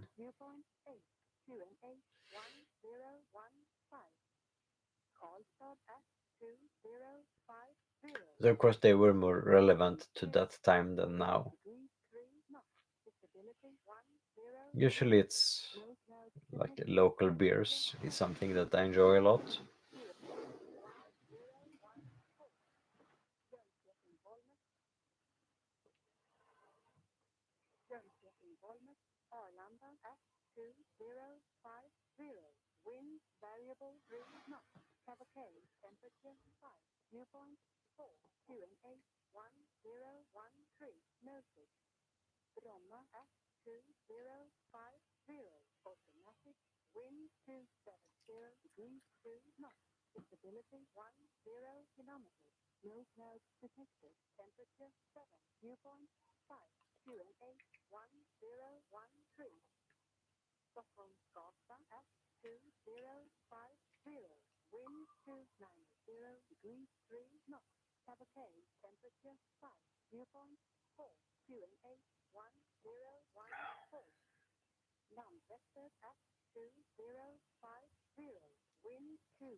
Colds suck, but I'm glad to hear that Skångens Hjärta had some use and help in that perspective and situation.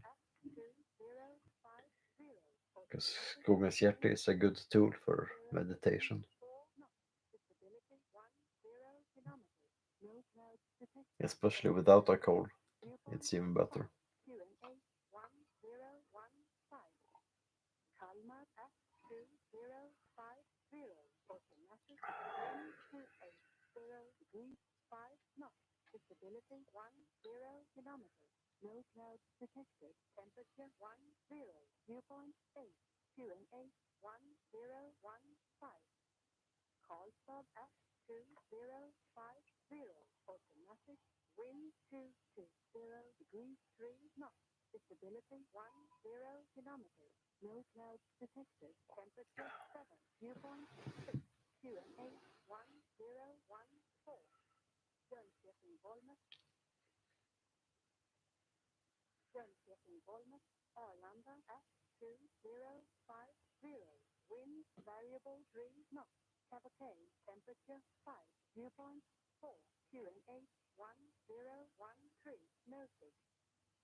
I'm starting to feel these fumes a bit. So this is the lightest drink of them all.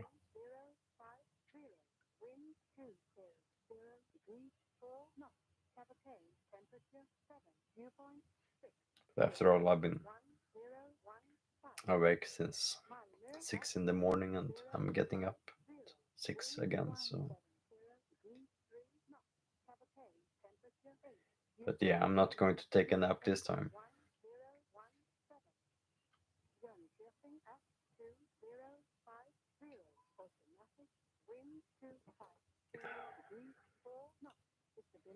I have a lot of more energy this time and less stress,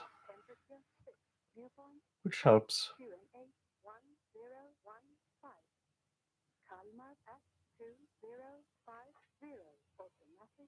Because less distractions is always less destructive.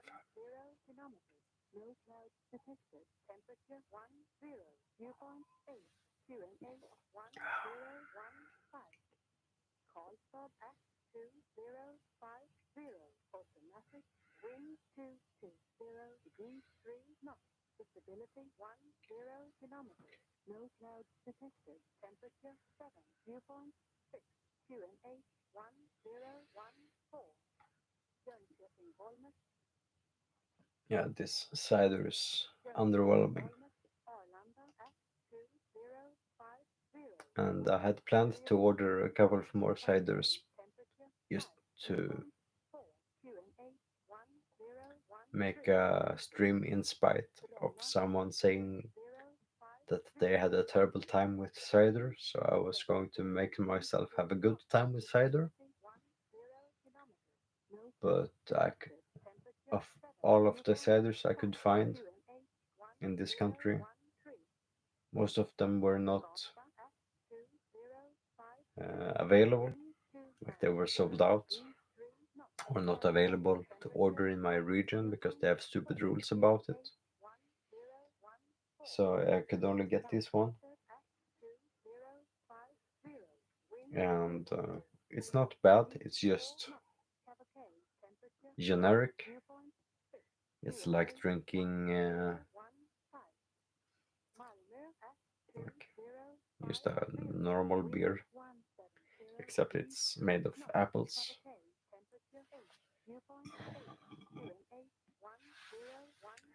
And yeah, I agree. Ciders are usually underwhelming, and that's why I generally avoid them.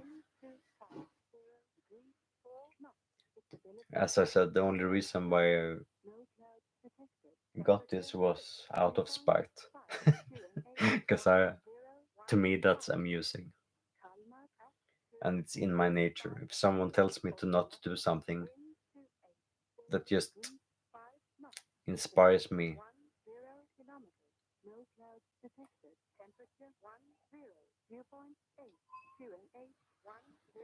So yeah, it's mediocre, but it's not bad.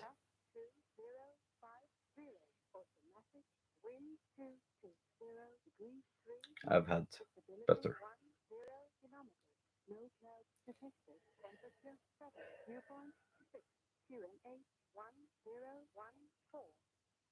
But it's a drink, so I'm going to drink it.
Currently, I'm missing making music.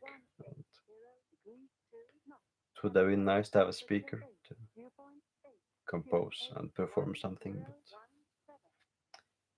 yeah, the post offices here sucks, so I think that's one of the reasons why it's delayed.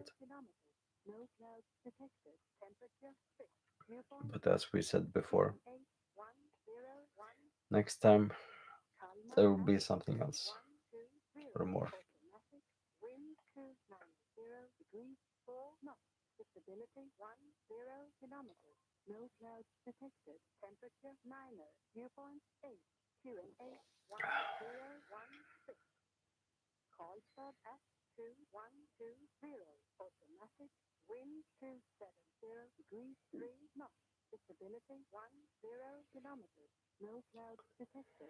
And yeah, I'll definitely make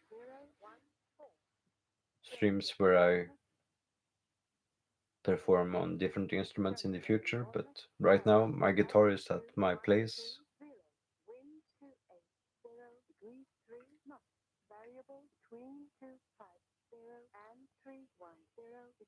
and I don't really have any new songs to perform, just to record. So that's where the priority is right now.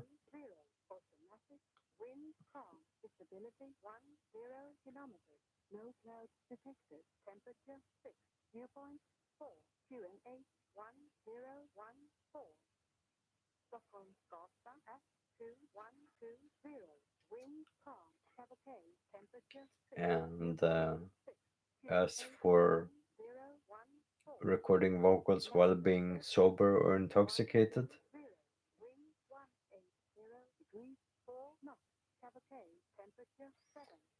uh, well, I've recorded the vocals being sober in many other bands, but yeah, it was just one of the traditions in Life Lover to take pills and other drugs and also drink while recording vocals. Um, and of course, when it comes to spoken word, I have to do it in the beginning of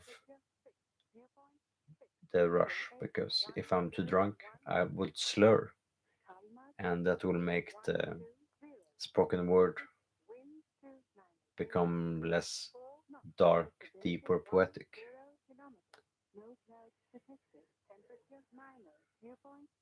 So, yeah, it's important to know when or what to do. Yeah. most aspects of recording.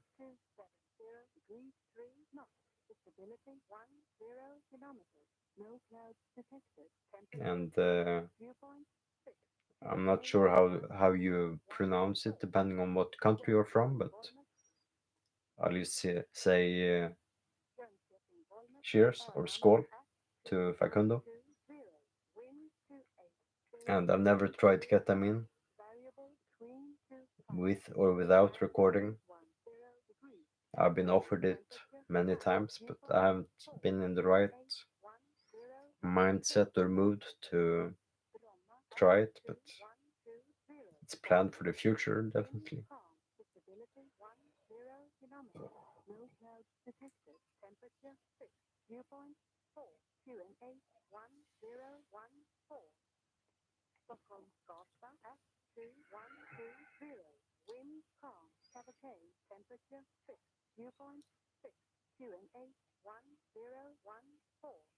And if someone wants a bigger shout out or greeting than that, obviously you'll have to at least treat me to a beer and not a cider because, as we have all agreed upon, this is underwhelming. It's not enough to have a pretty artwork.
I think that can depend, because if you drink the cheapest beer, sure. Uh, if the intoxication is the goal, you can get beyond a bad flavor if you have to.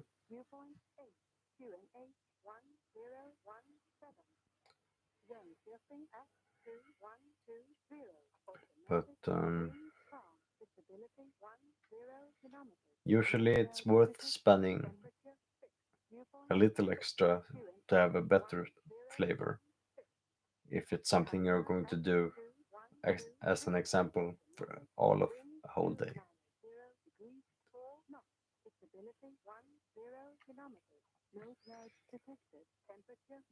And yes, the the members of Black Hate are good friends of mine, and when I perform live in Mexico, the members of Black Hate are my lineup for hypothermia. So for my second guitar, bass, and drums, I have the same members as Black Hate because they are not only very talented musicians but also fantastic and sweet people.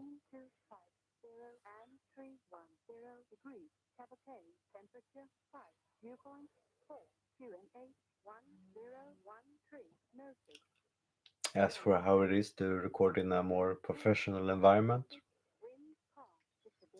I've only done it a few times and I don't really notice a big difference because I always invest a lot in my productions.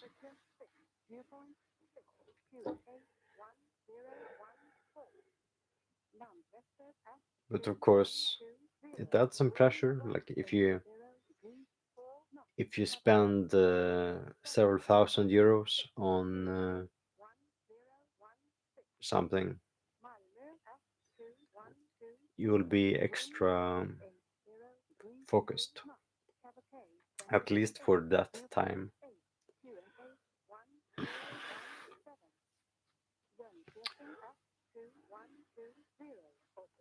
And that's why some things, yeah, sound better than others. um,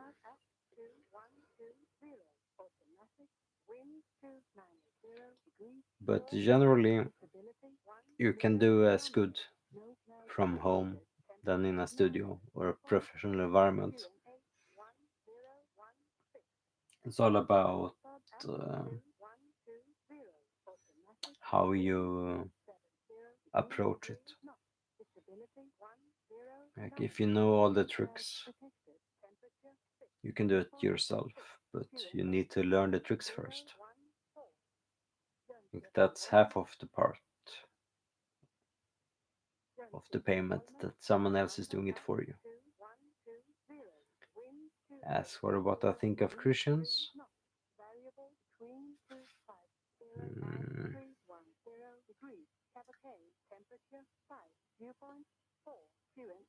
that's a matter of perspective, but from mine,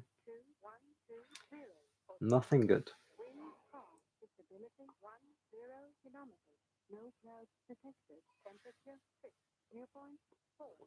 Or most of all, um, nothing worth sharing.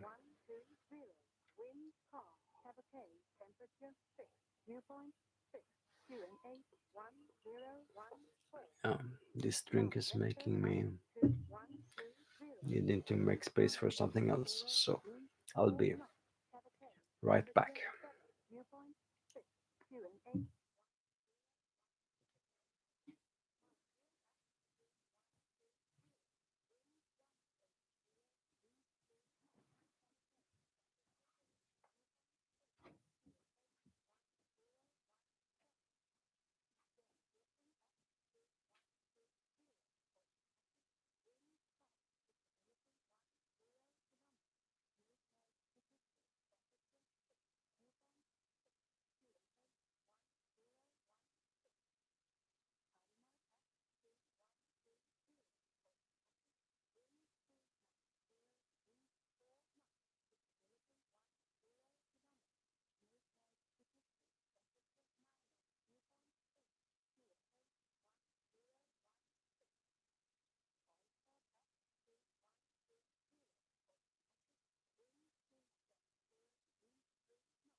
Hi.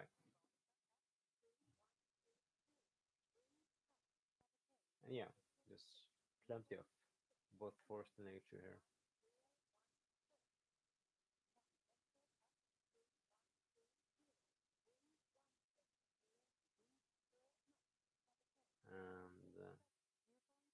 I think overwhelming is not a bad thing. And I've never been good at mastering, so I mix everything myself unless I work with someone else that I do that with. Like many times when I'm abroad, I let them mix it, but I tended to get other people to help me master because I never learned how that works. And generally, I tend to record most things in tuning of D. Ah, sorry about that. Yeah. So yeah, guitar tuning, I do it in D, and I have friends that are good at mastering, so I give that work to them while I do the majority of my mixing myself because I can do that pretty well.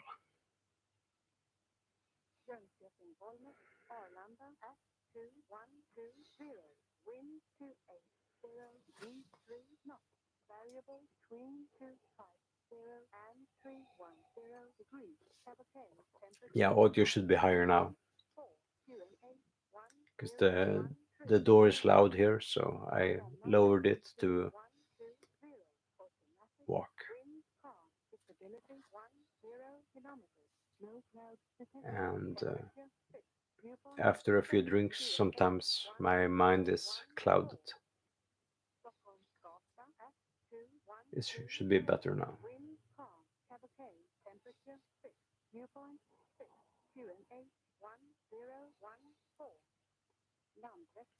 Sounds like a sweet time.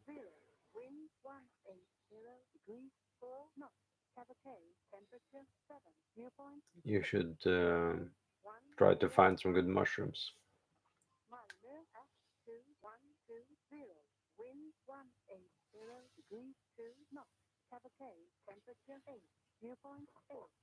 Of course, without getting stabbed or shot.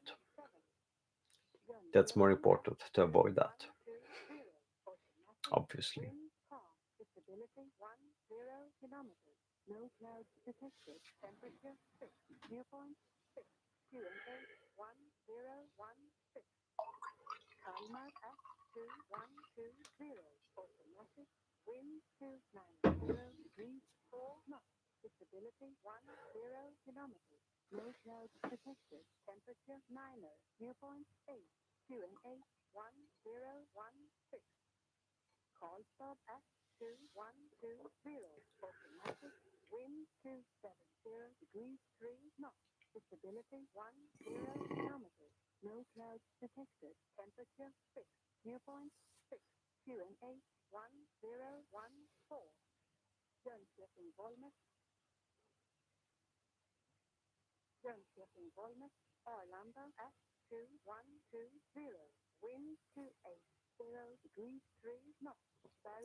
Well, if you hear a woman sing numbers, you are tripping.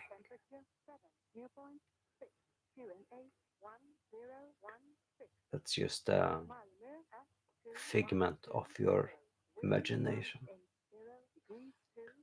It's not real.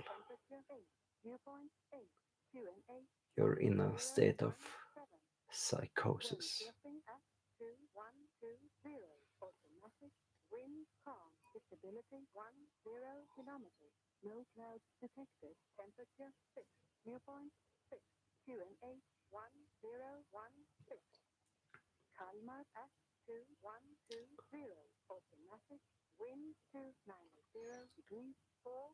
And to me, the Silent Hill games are overrated, and so it's the soundtrack.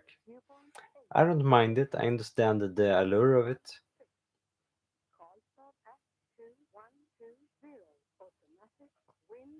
And yeah, I've explored some caves in both Czech Republic and Mexico, and it's been fantastic. I enjoy it, and I think there's some interesting things in that darkness.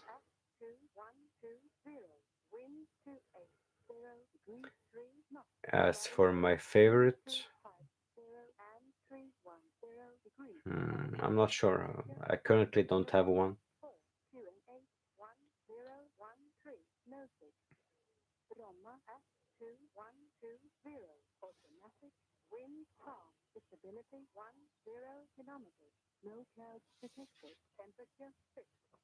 But of course, there's always some that are more meaningful than others. But they're all connected, so like anything around this area is pretty important to me. That's why it's on my heart.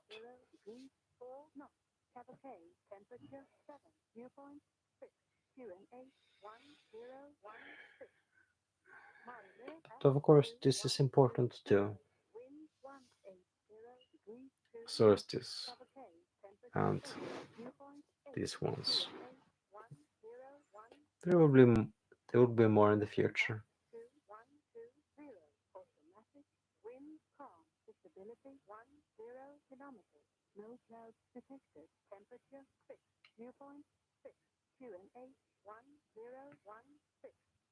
So just like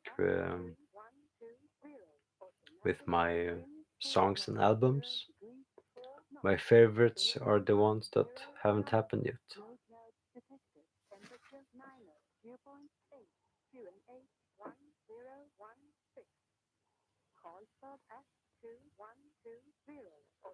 And I don't really have any favorite book. And yes, of course, most of us Swedes grow up with the books of Astrid Lindgren. So that's definitely something I grew up with.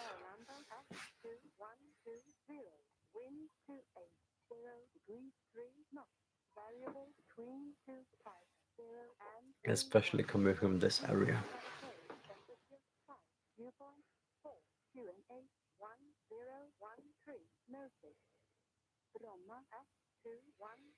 And yeah, I have stick and poke tattoos on both of my feet.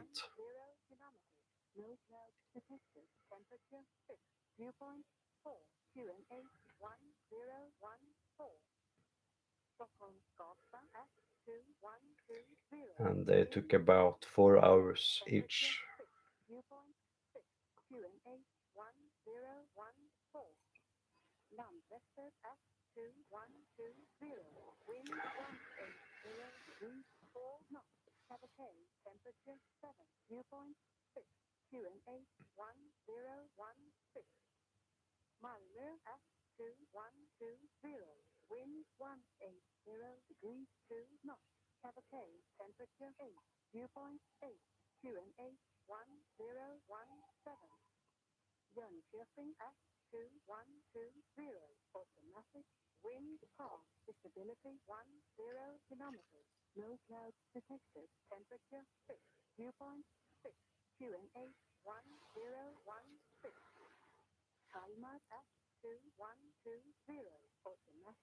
Yeah.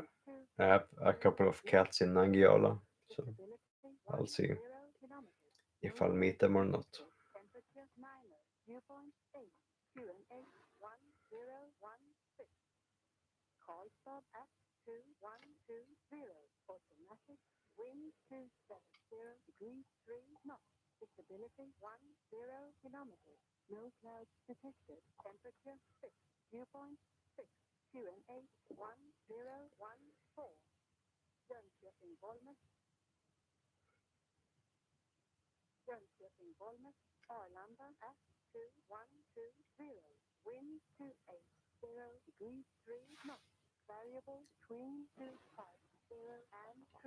As I'm not female, I can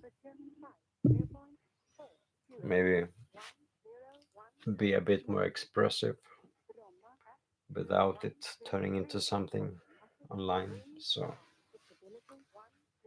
I can be kind enough to show my feet without thinking about pervs. So that's what I was mentioning before. So this is one of the stick and poke tattoos that I have. It's the 4 grains used for making beer and whiskey.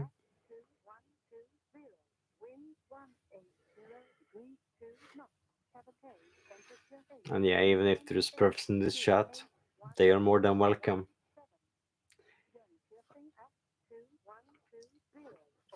But yes, these are the 4 main grains, and it's on the right side of my body, which means intoxication for the body. And then this spore print signifies intoxication for the spirit.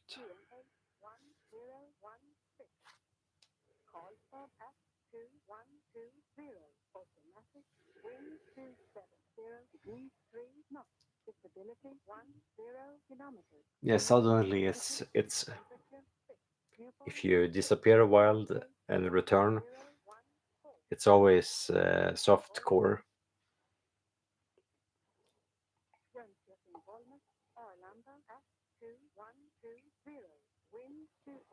And no, I don't regret any scars because they are important uh, parts of my memories and my history.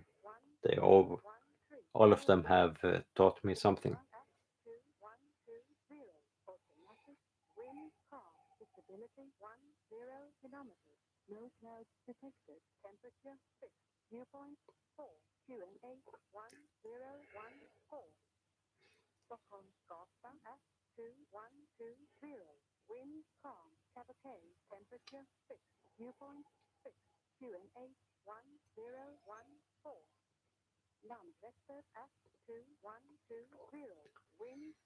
And yeah, I think about the death close to every day, but I don't think about burial because I won't have one, so it doesn't concern me. And to me, it's not gloomy.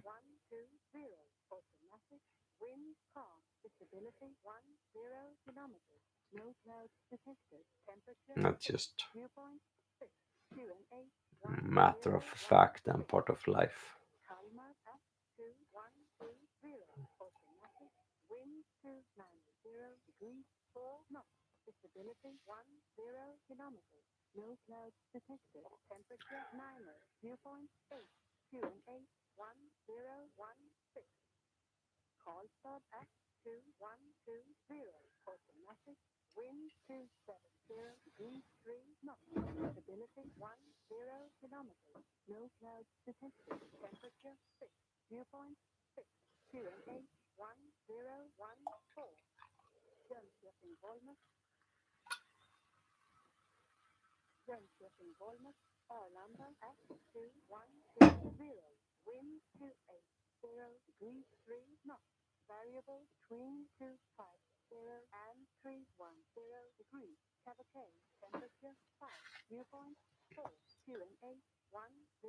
Well, it's not more sad than what you make of it.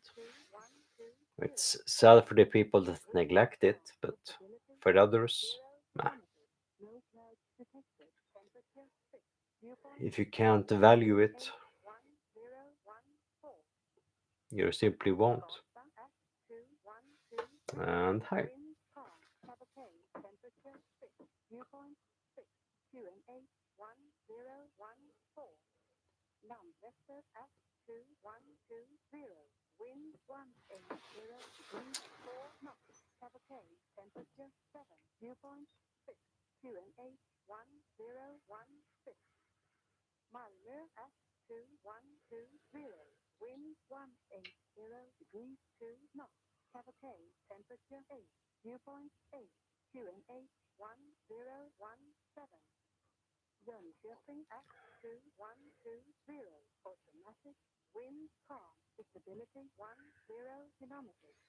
It's ironic that the only truly mediocre drink of this evening is the only bottle that I have a big one of.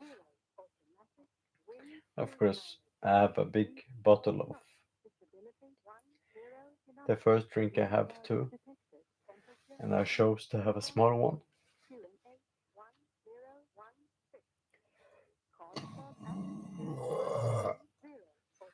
But yeah, I can at least enjoy a good beer after this shitty cider, and then I'll feel good about going to bed after that. I wouldn't en- feel good about ending the stream on a drink like this. It's not bad, it's just mediocre as fuck.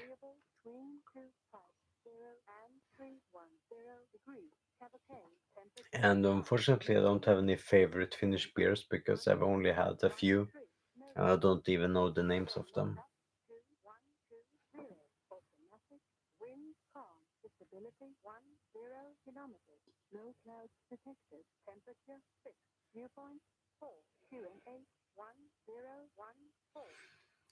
As for the intro to Nästa gryning, it's from a movie called Ett hål i mitt hjärta.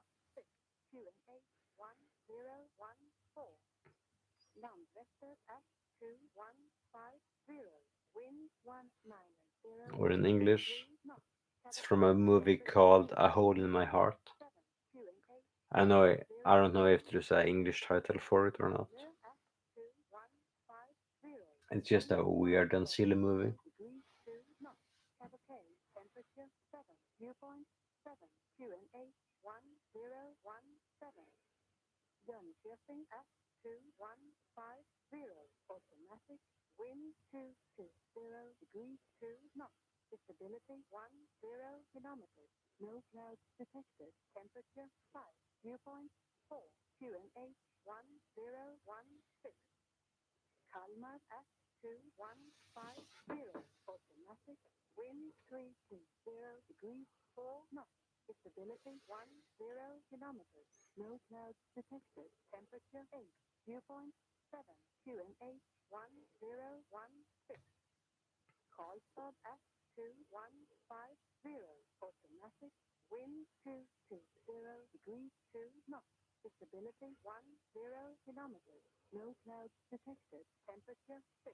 And I have no idea about who that author or person is. Uh, I've never seen that name before, so nah.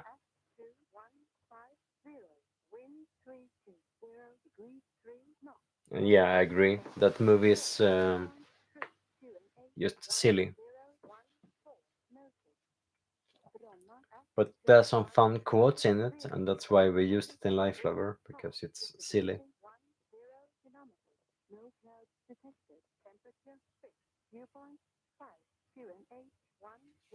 And yeah, I can't resist poking at a 4-month-old wound. Most of my wounds are a year old. And that's why I have socks on, because yeah, sorry. Well, it's a funny movie, but it's you shouldn't expect a good movie if you watch the whole movie. It's the same like if you watch something like Spun. there will be maybe 15 minutes in that movie that will be actually interesting, but the majority of it will be meh.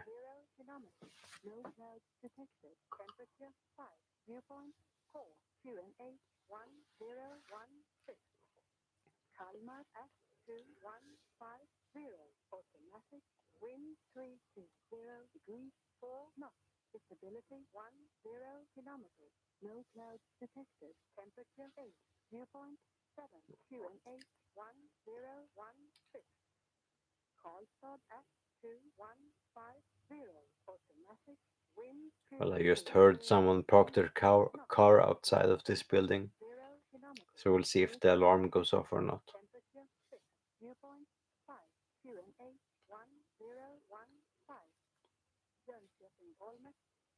Otherwise, there will be drama.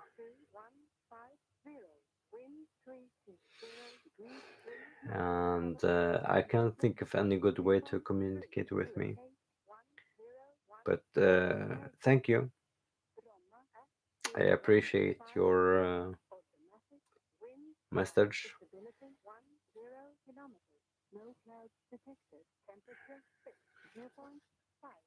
Cheers.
Um, Unfortunately, I can't really think of any good books.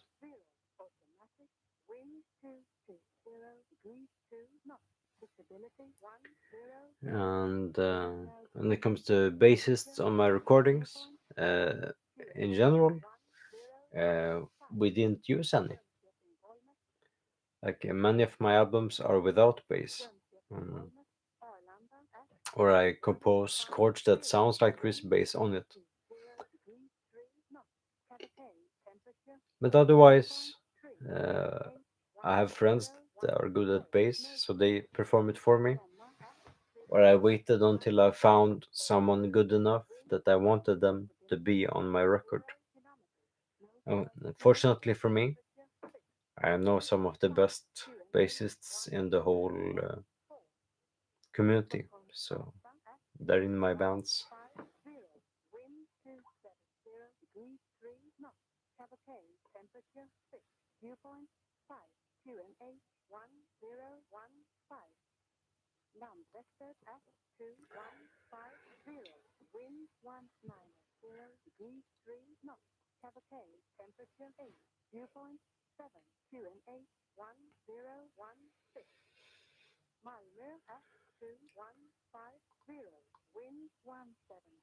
Well, there's a big reason why Hypothermia didn't have a bassist for like 15 years. Because if someone isn't good enough, I won't have them just for the sake of having a bassist. Then I'd rather have none. But it so happens that my friend is one of the best bassists that you can find. So, of course, I had to ask him if he wanted to be in my band, and he said yes. So,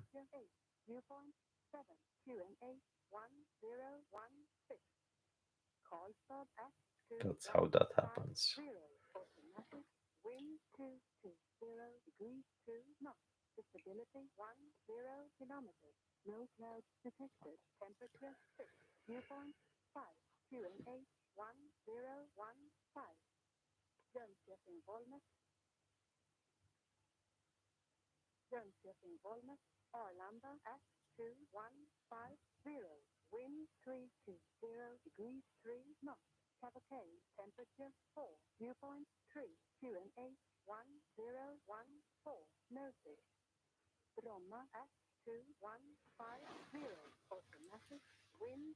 And I think that's one of the interesting aspects of bass because his work is very different. If you listen to Kraft,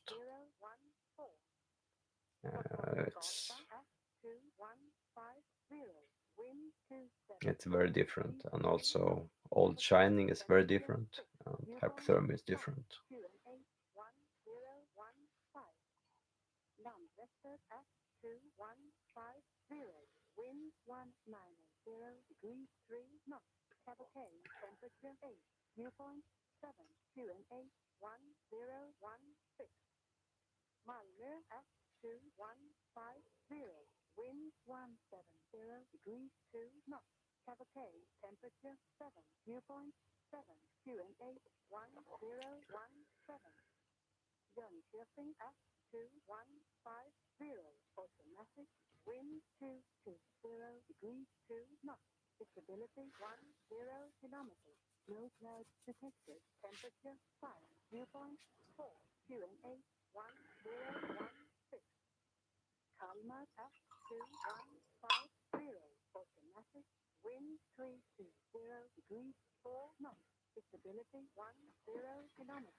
And no, I don't know him.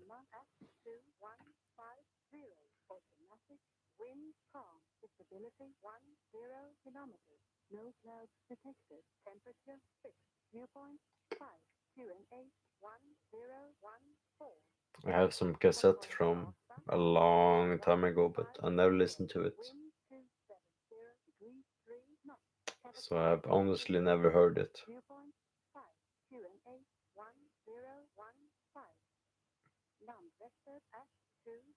And the moment people start to hype something, I just become even less interested. Which is another reason why I haven't listened to it because I've heard so many things about it. And uh, if I'm not in the right mood or place, I'm not going to pay attention. I have other things to do.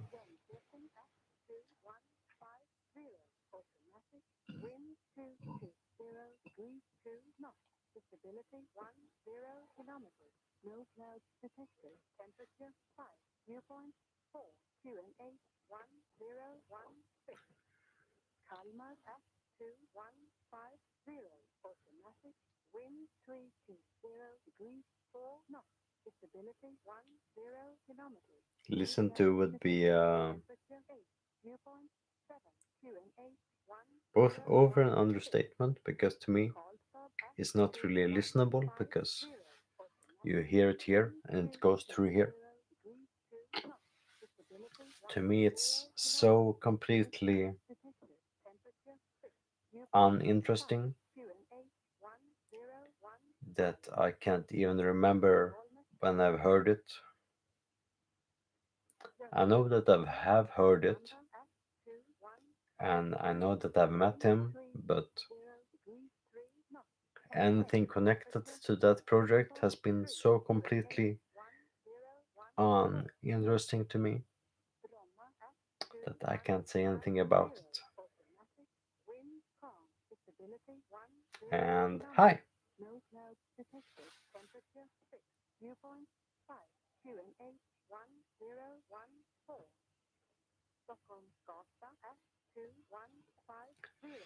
And as for if there was a reason to go back to programmed drums after the decadence, yeah, that the drummer was weak and childish and basically a child, and he couldn't keep up with the pressure of being in a band that was increasing in popularity. So he left the band 2 times and caused us to have to cancel several festivals and so on. And that's the point where I lost my patience with that person and decided that he wasn't worth my energy or time.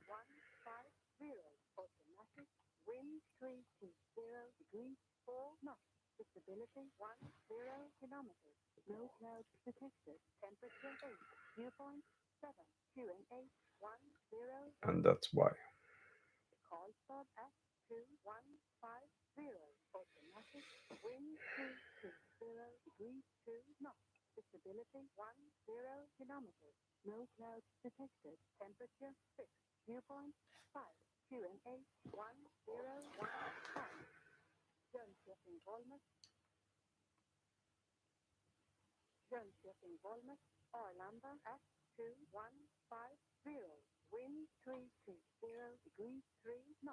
This drink is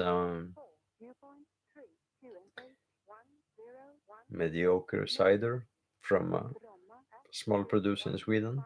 They generally do better stuff than this, but this was underwhelming. And before this, I had three very nice, or at least two very nice gusses from Belgium, and another just generally decent guss.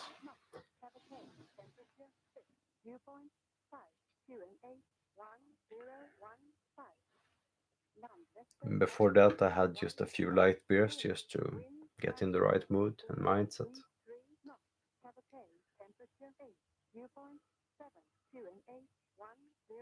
And cheers. So right now I'm drinking a hopped cider, and I look forward to being finished with it. And then my last beer for the evening is going to be just a good blonde ale.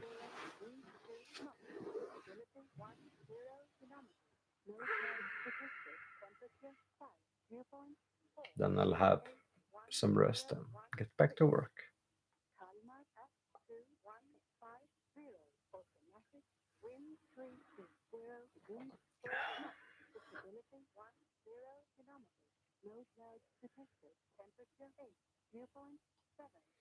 And ritual mode is fine. I haven't had the time to complete the design for the album cover, but the third EP is finished. And yeah,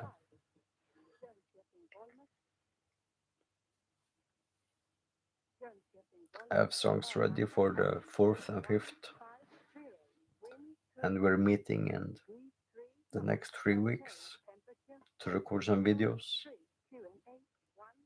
So we'll also talk about the lyrics for the next EPs.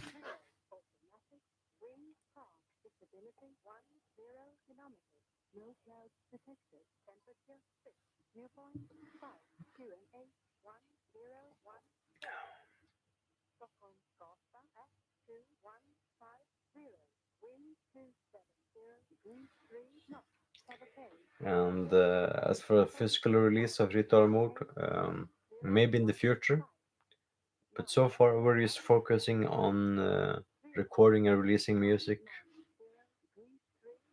and that's the most important aspect of it.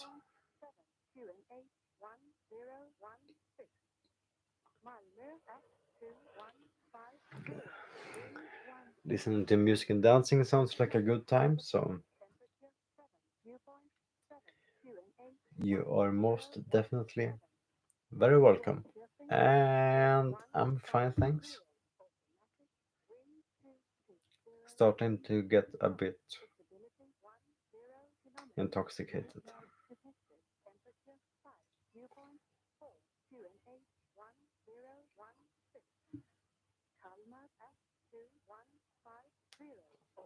Um, Beyond that, fine.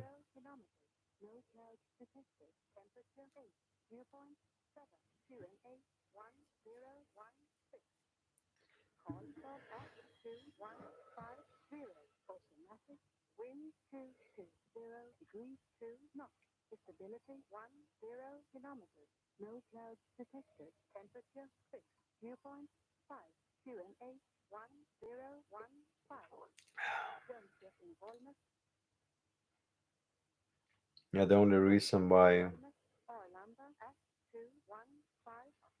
I would like to drink the next beer before ending the stream is that this cider is so boring that I don't want to end on this note. That it's not like it's a bad cider, it's just compared to these great beers,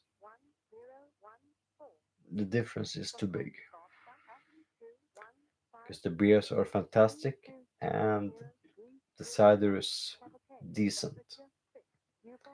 And that should be a lesson to everyone that you should never aim for being decent.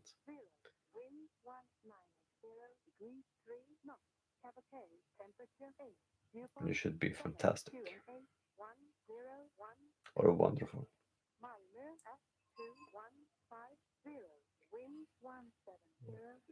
And I don't mind the dancing, but it's never a goal of mine, and I need to be in the right mood for it.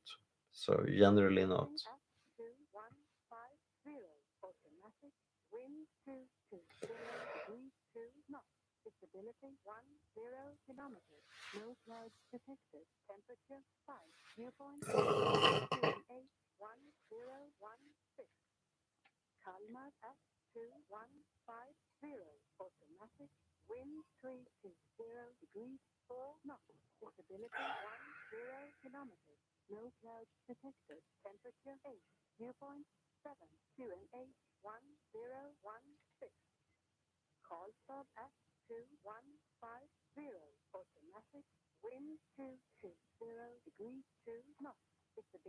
Well, I just move.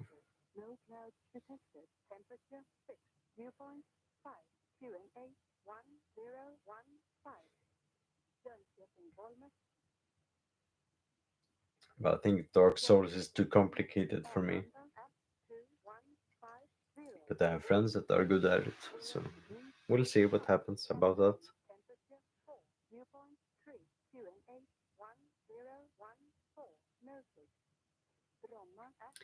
And no, I haven't heard anything about LLN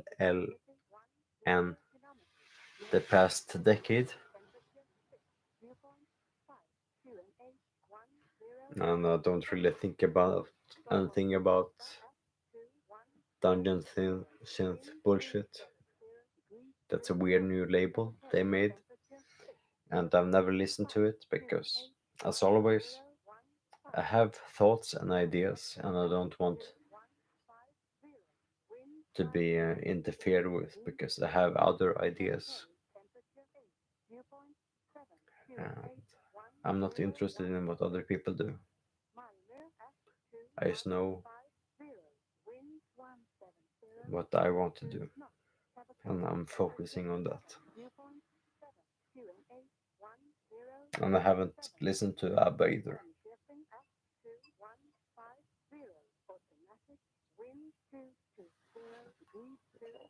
And yes, of course, I've been both drunk and high when performing live, and also too drunk and too high.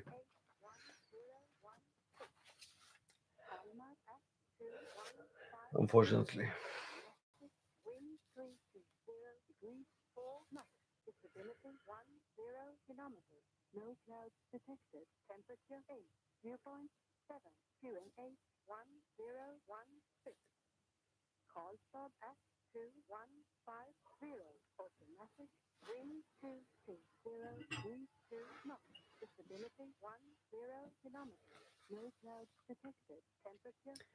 And yes, nature is always the best music,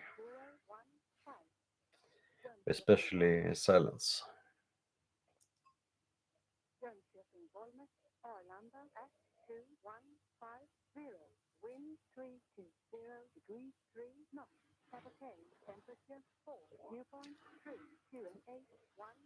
Thank you.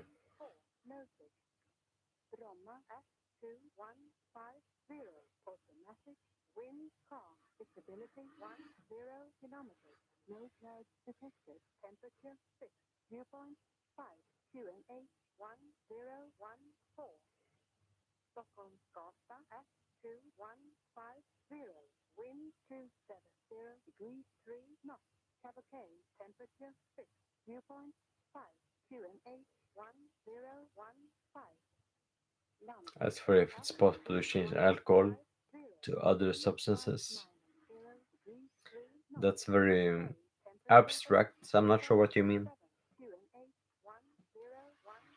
Okay. They would allow me to continue drinking here, but if I started doing lines here, they might demonetize it, at least, and I would have to, yeah, make some tests.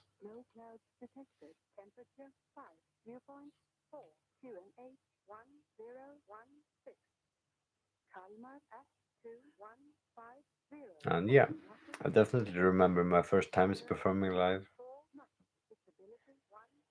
and it's been, yeah,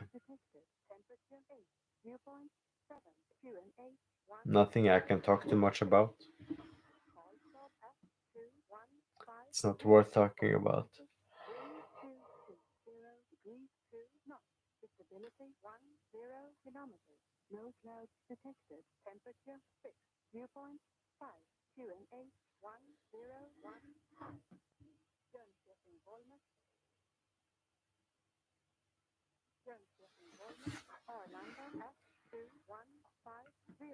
And yeah, and the voices beyond mine is radio interference. But I don't hear anything. So I think maybe you're in a psychosis. I think you're hallucinating because I don't hear any voices.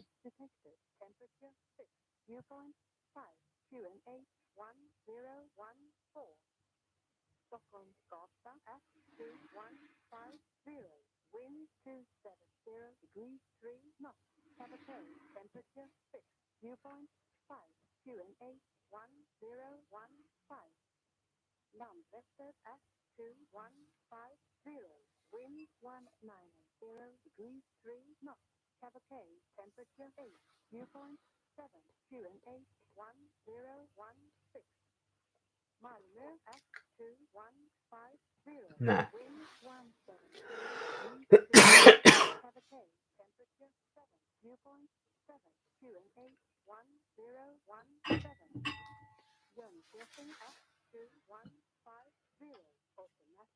There's no voices here. I wouldn't even consider my voice being a voice.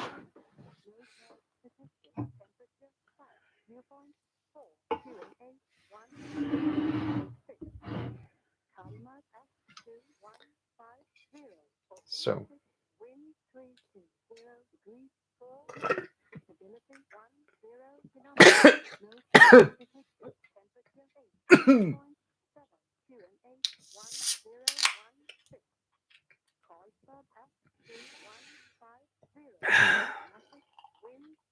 I tried to be funny and I failed. Sorry.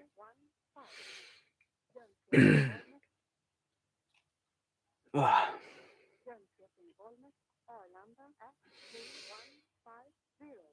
thank you, Satan.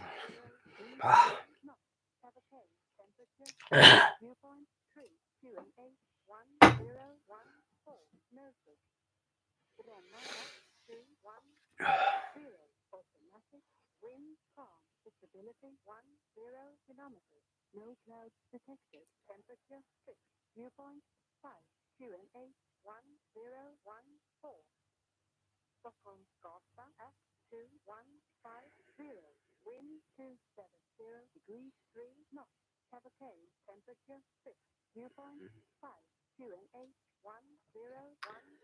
As for any concerts, um,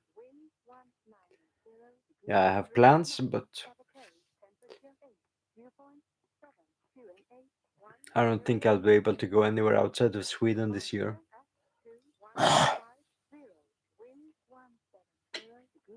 But as for my contacts, uh, I think I'll be able to have some in the winter and the spring before I get back to work here.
And yeah, this beer is much better.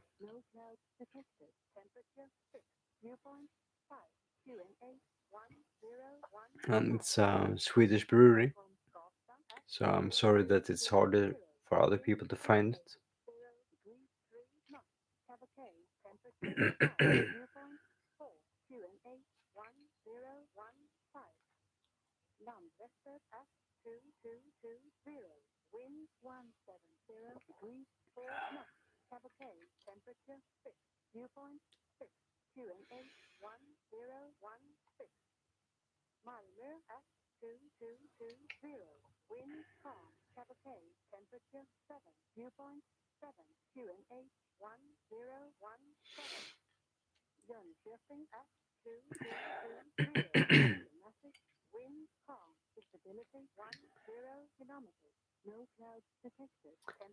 As for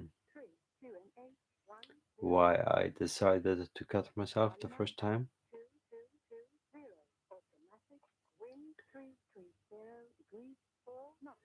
well, I was in a class with a bleeder.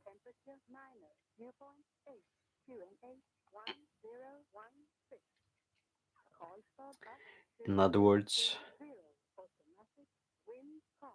someone very sensitive to bleeding. Like if you would punch him on the nose, he would have to go to the hospital. And I thought that was hilarious. So I tried to get him to cut himself in like the wood shop or iron shop classes because we were making knives and we made bets and he lost them. But of course, he chickened out. So it ended up with me cutting myself to just prove that it's not hard. Doesn't mean anything. It's bullshit, it's only flush and so on. And of course, the irony is that our nurse in that school wasn't there that day, so I had to use like masking tape to put together my wounds, and I never went to hospital. I just went to lunch.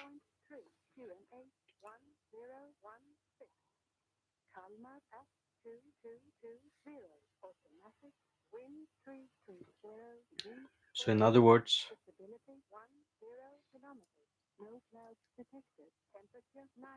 I did it because I won a bet, but in the end, I ended up being the loser because I ended up being the one with the wound.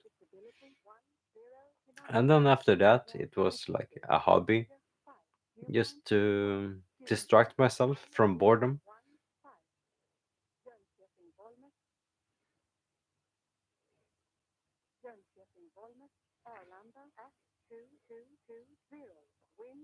And no, I've never heard about that band. Sounds fun though.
I've told the story several times about how I met B because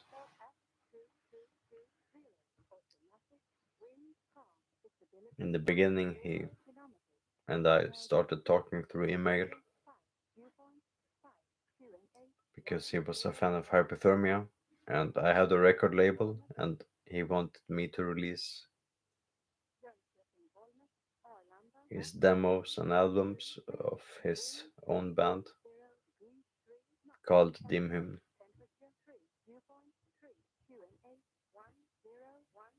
And I helped him to release his first album,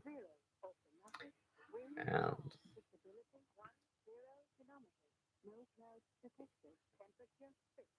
he wondered if I would be a guest vocalist on his second album, and I said yes.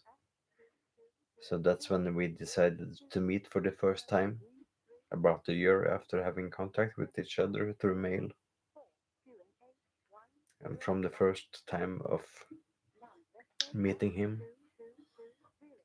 and recording material with him, that's also when we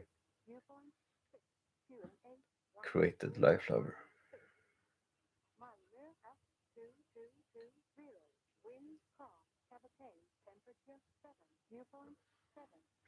And yeah, in the past I used to use tape to put together my wounds simply for the sake of them to bleed less.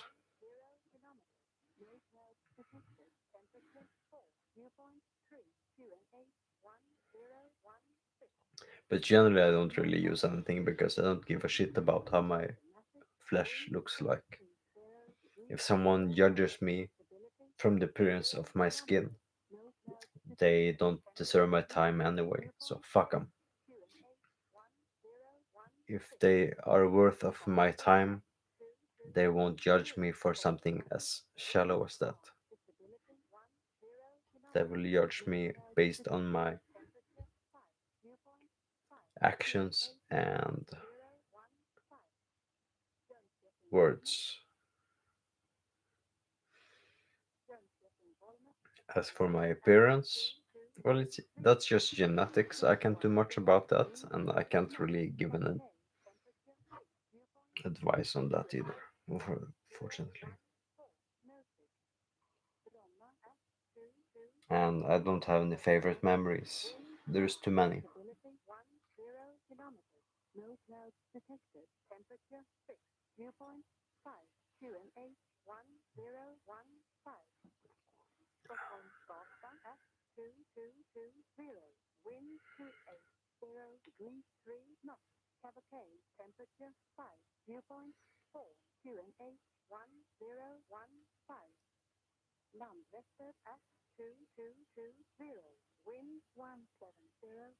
I know. I haven't had any poisoning or infections. Just regular swelling. Like, uh, it could have become infections, but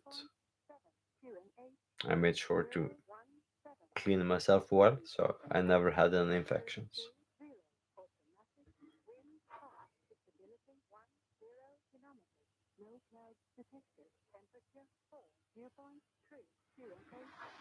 And I haven't watched films the past year, so we'll see. In some months, I might have a different answer. As for feelings about approaching 40, none really. Doesn't matter. I only know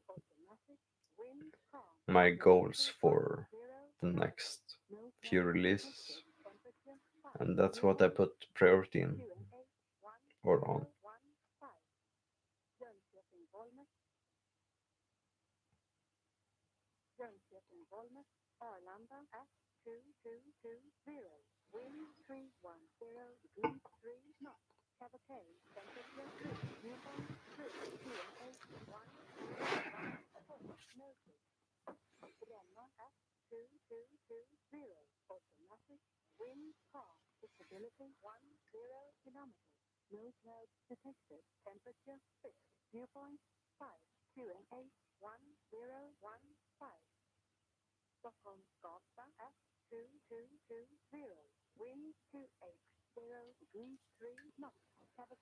And well, when it comes to creating music,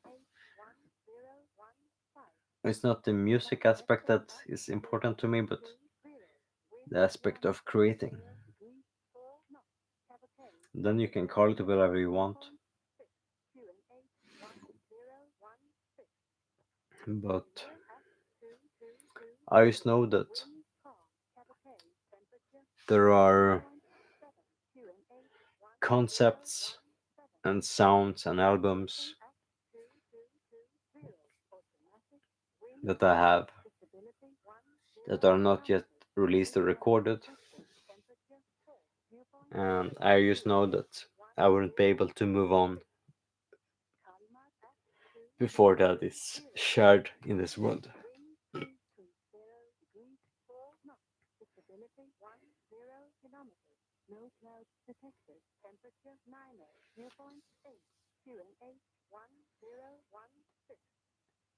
But yes, I'm definitely going to be active in creative endeavors until I pass away. But I don't really think about getting old beyond that. It's a natural part of life.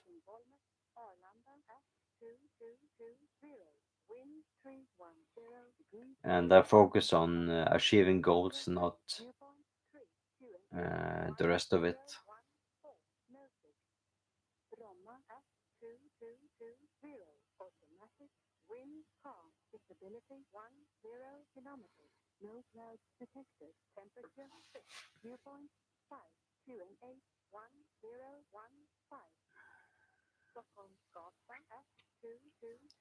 And I'm starting to feel this beer is a bit heavier than the others. So, yeah, it's definitely getting closer to rest here, as I need to get up in about 5 or 6 hours for work. So, yeah, rest will be good.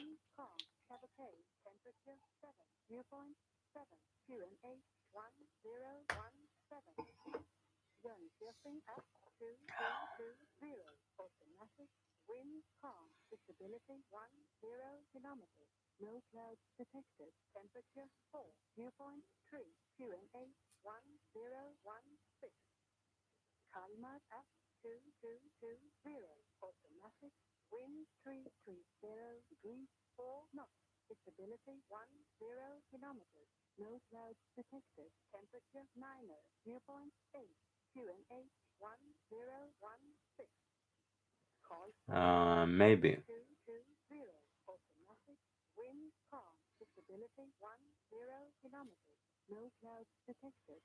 I'm not good at names of directors, but I know that I've watched a lot of movies in the past, so it's a possibility.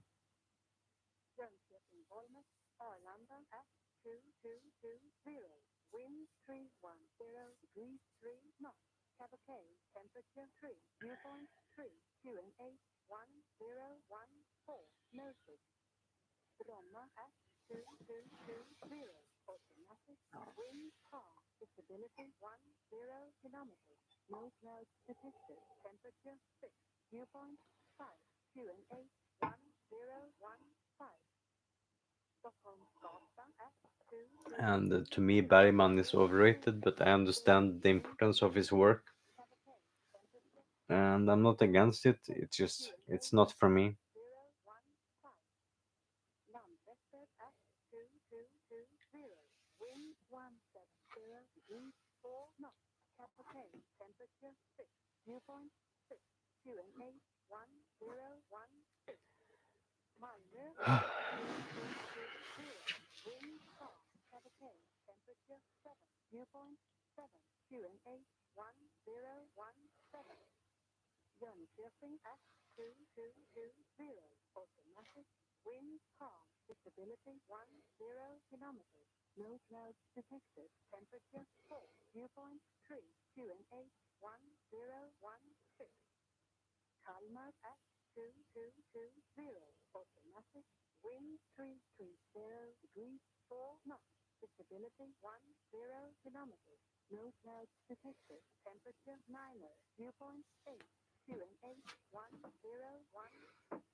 Yeah, I'm getting into the mood for some rest. So I'll give this 5 minutes and see what happens. Because it's not like I don't have things to say, but I'm also tired and a bit drunk. So I don't want to keep people in a. Yeah, I don't even remember the word. Sorry. Um, I'm just out here. I could write a song, but I can't write a sentence.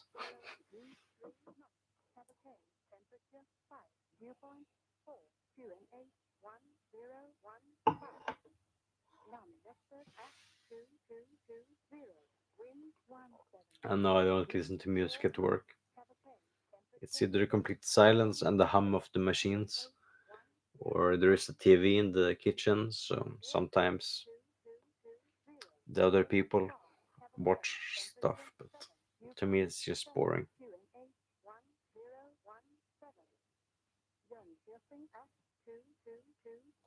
And yeah, I've been contacted by directors in the past, and I said no because their ideas were stupid, but just ended up using something generic and boring instead. So I regret it in hindsight because I just lost money for nothing.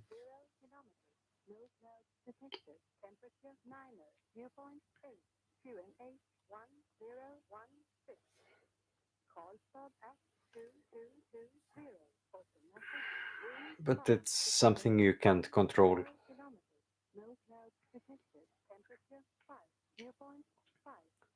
because there was no way for me to know 15 years ago where Vice was heading.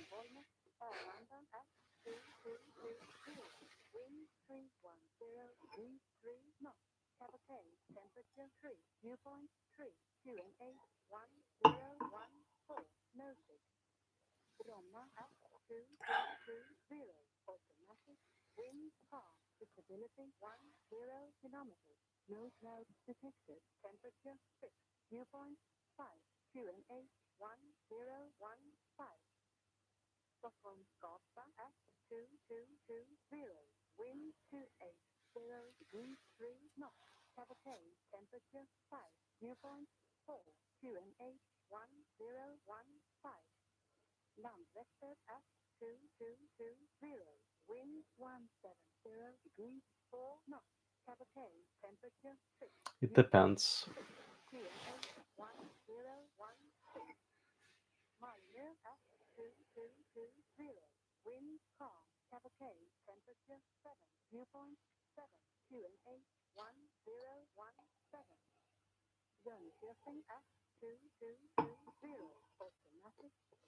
But generally, it's not for me to decide because there's usually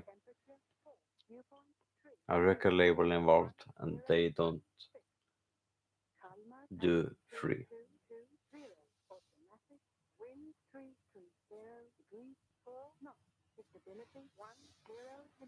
And yeah, when I was younger, I thought a lot about piercings, but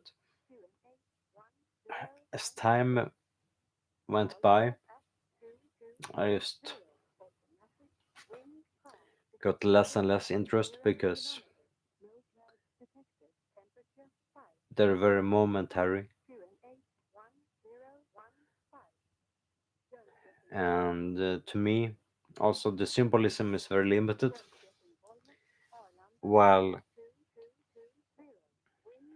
the symbolism that you can get through tattoos is a lot bigger, longer, deeper, and so on.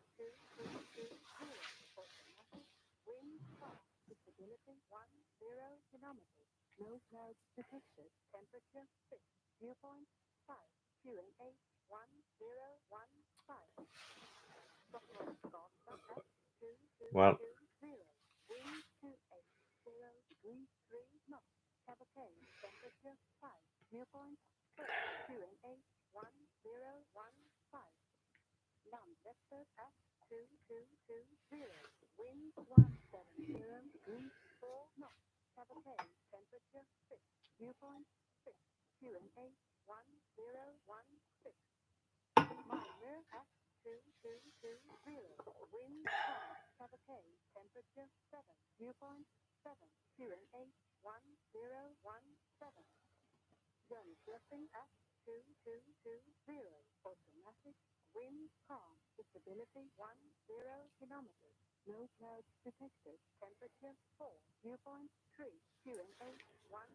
well, I think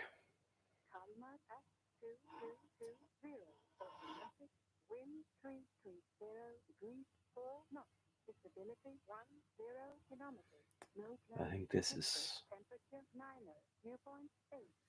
a good point to end because it's not enough happening anyway.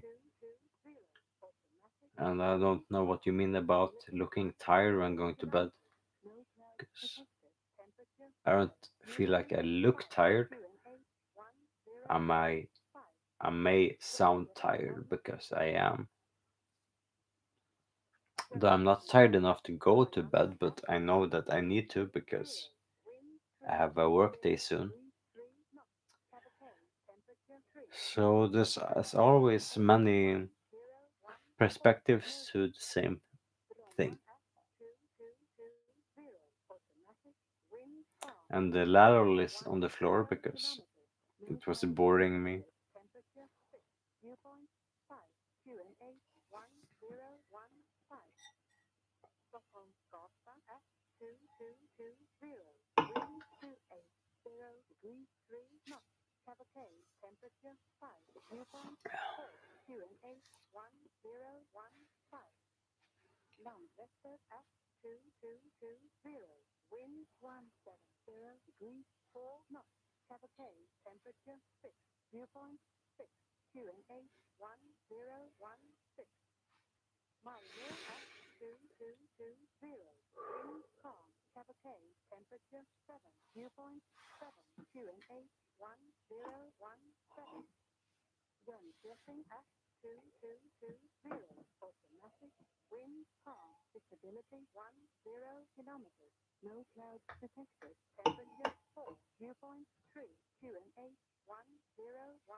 Well, thank you all for joining this stream, and it's been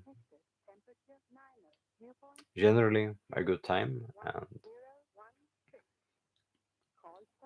I appreciate the different questions and thoughts shared, and of course, it's been nice to drink a few good drinks,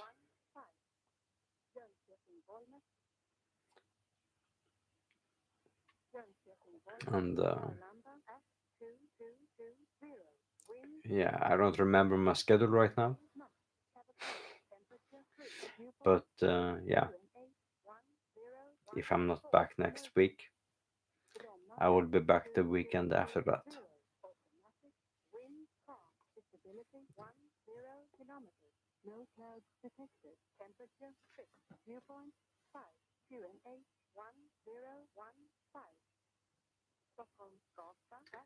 So, yeah, see you next time, and thank you for joining me, regardless if you share a drink or not. And hopefully, we'll meet again next time.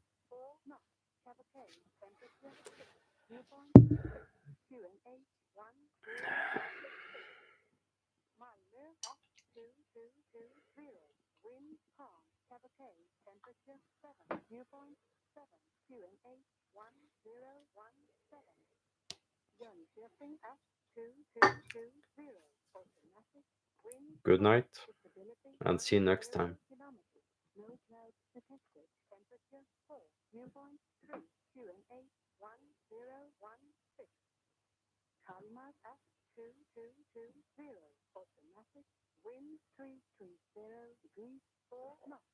And good night.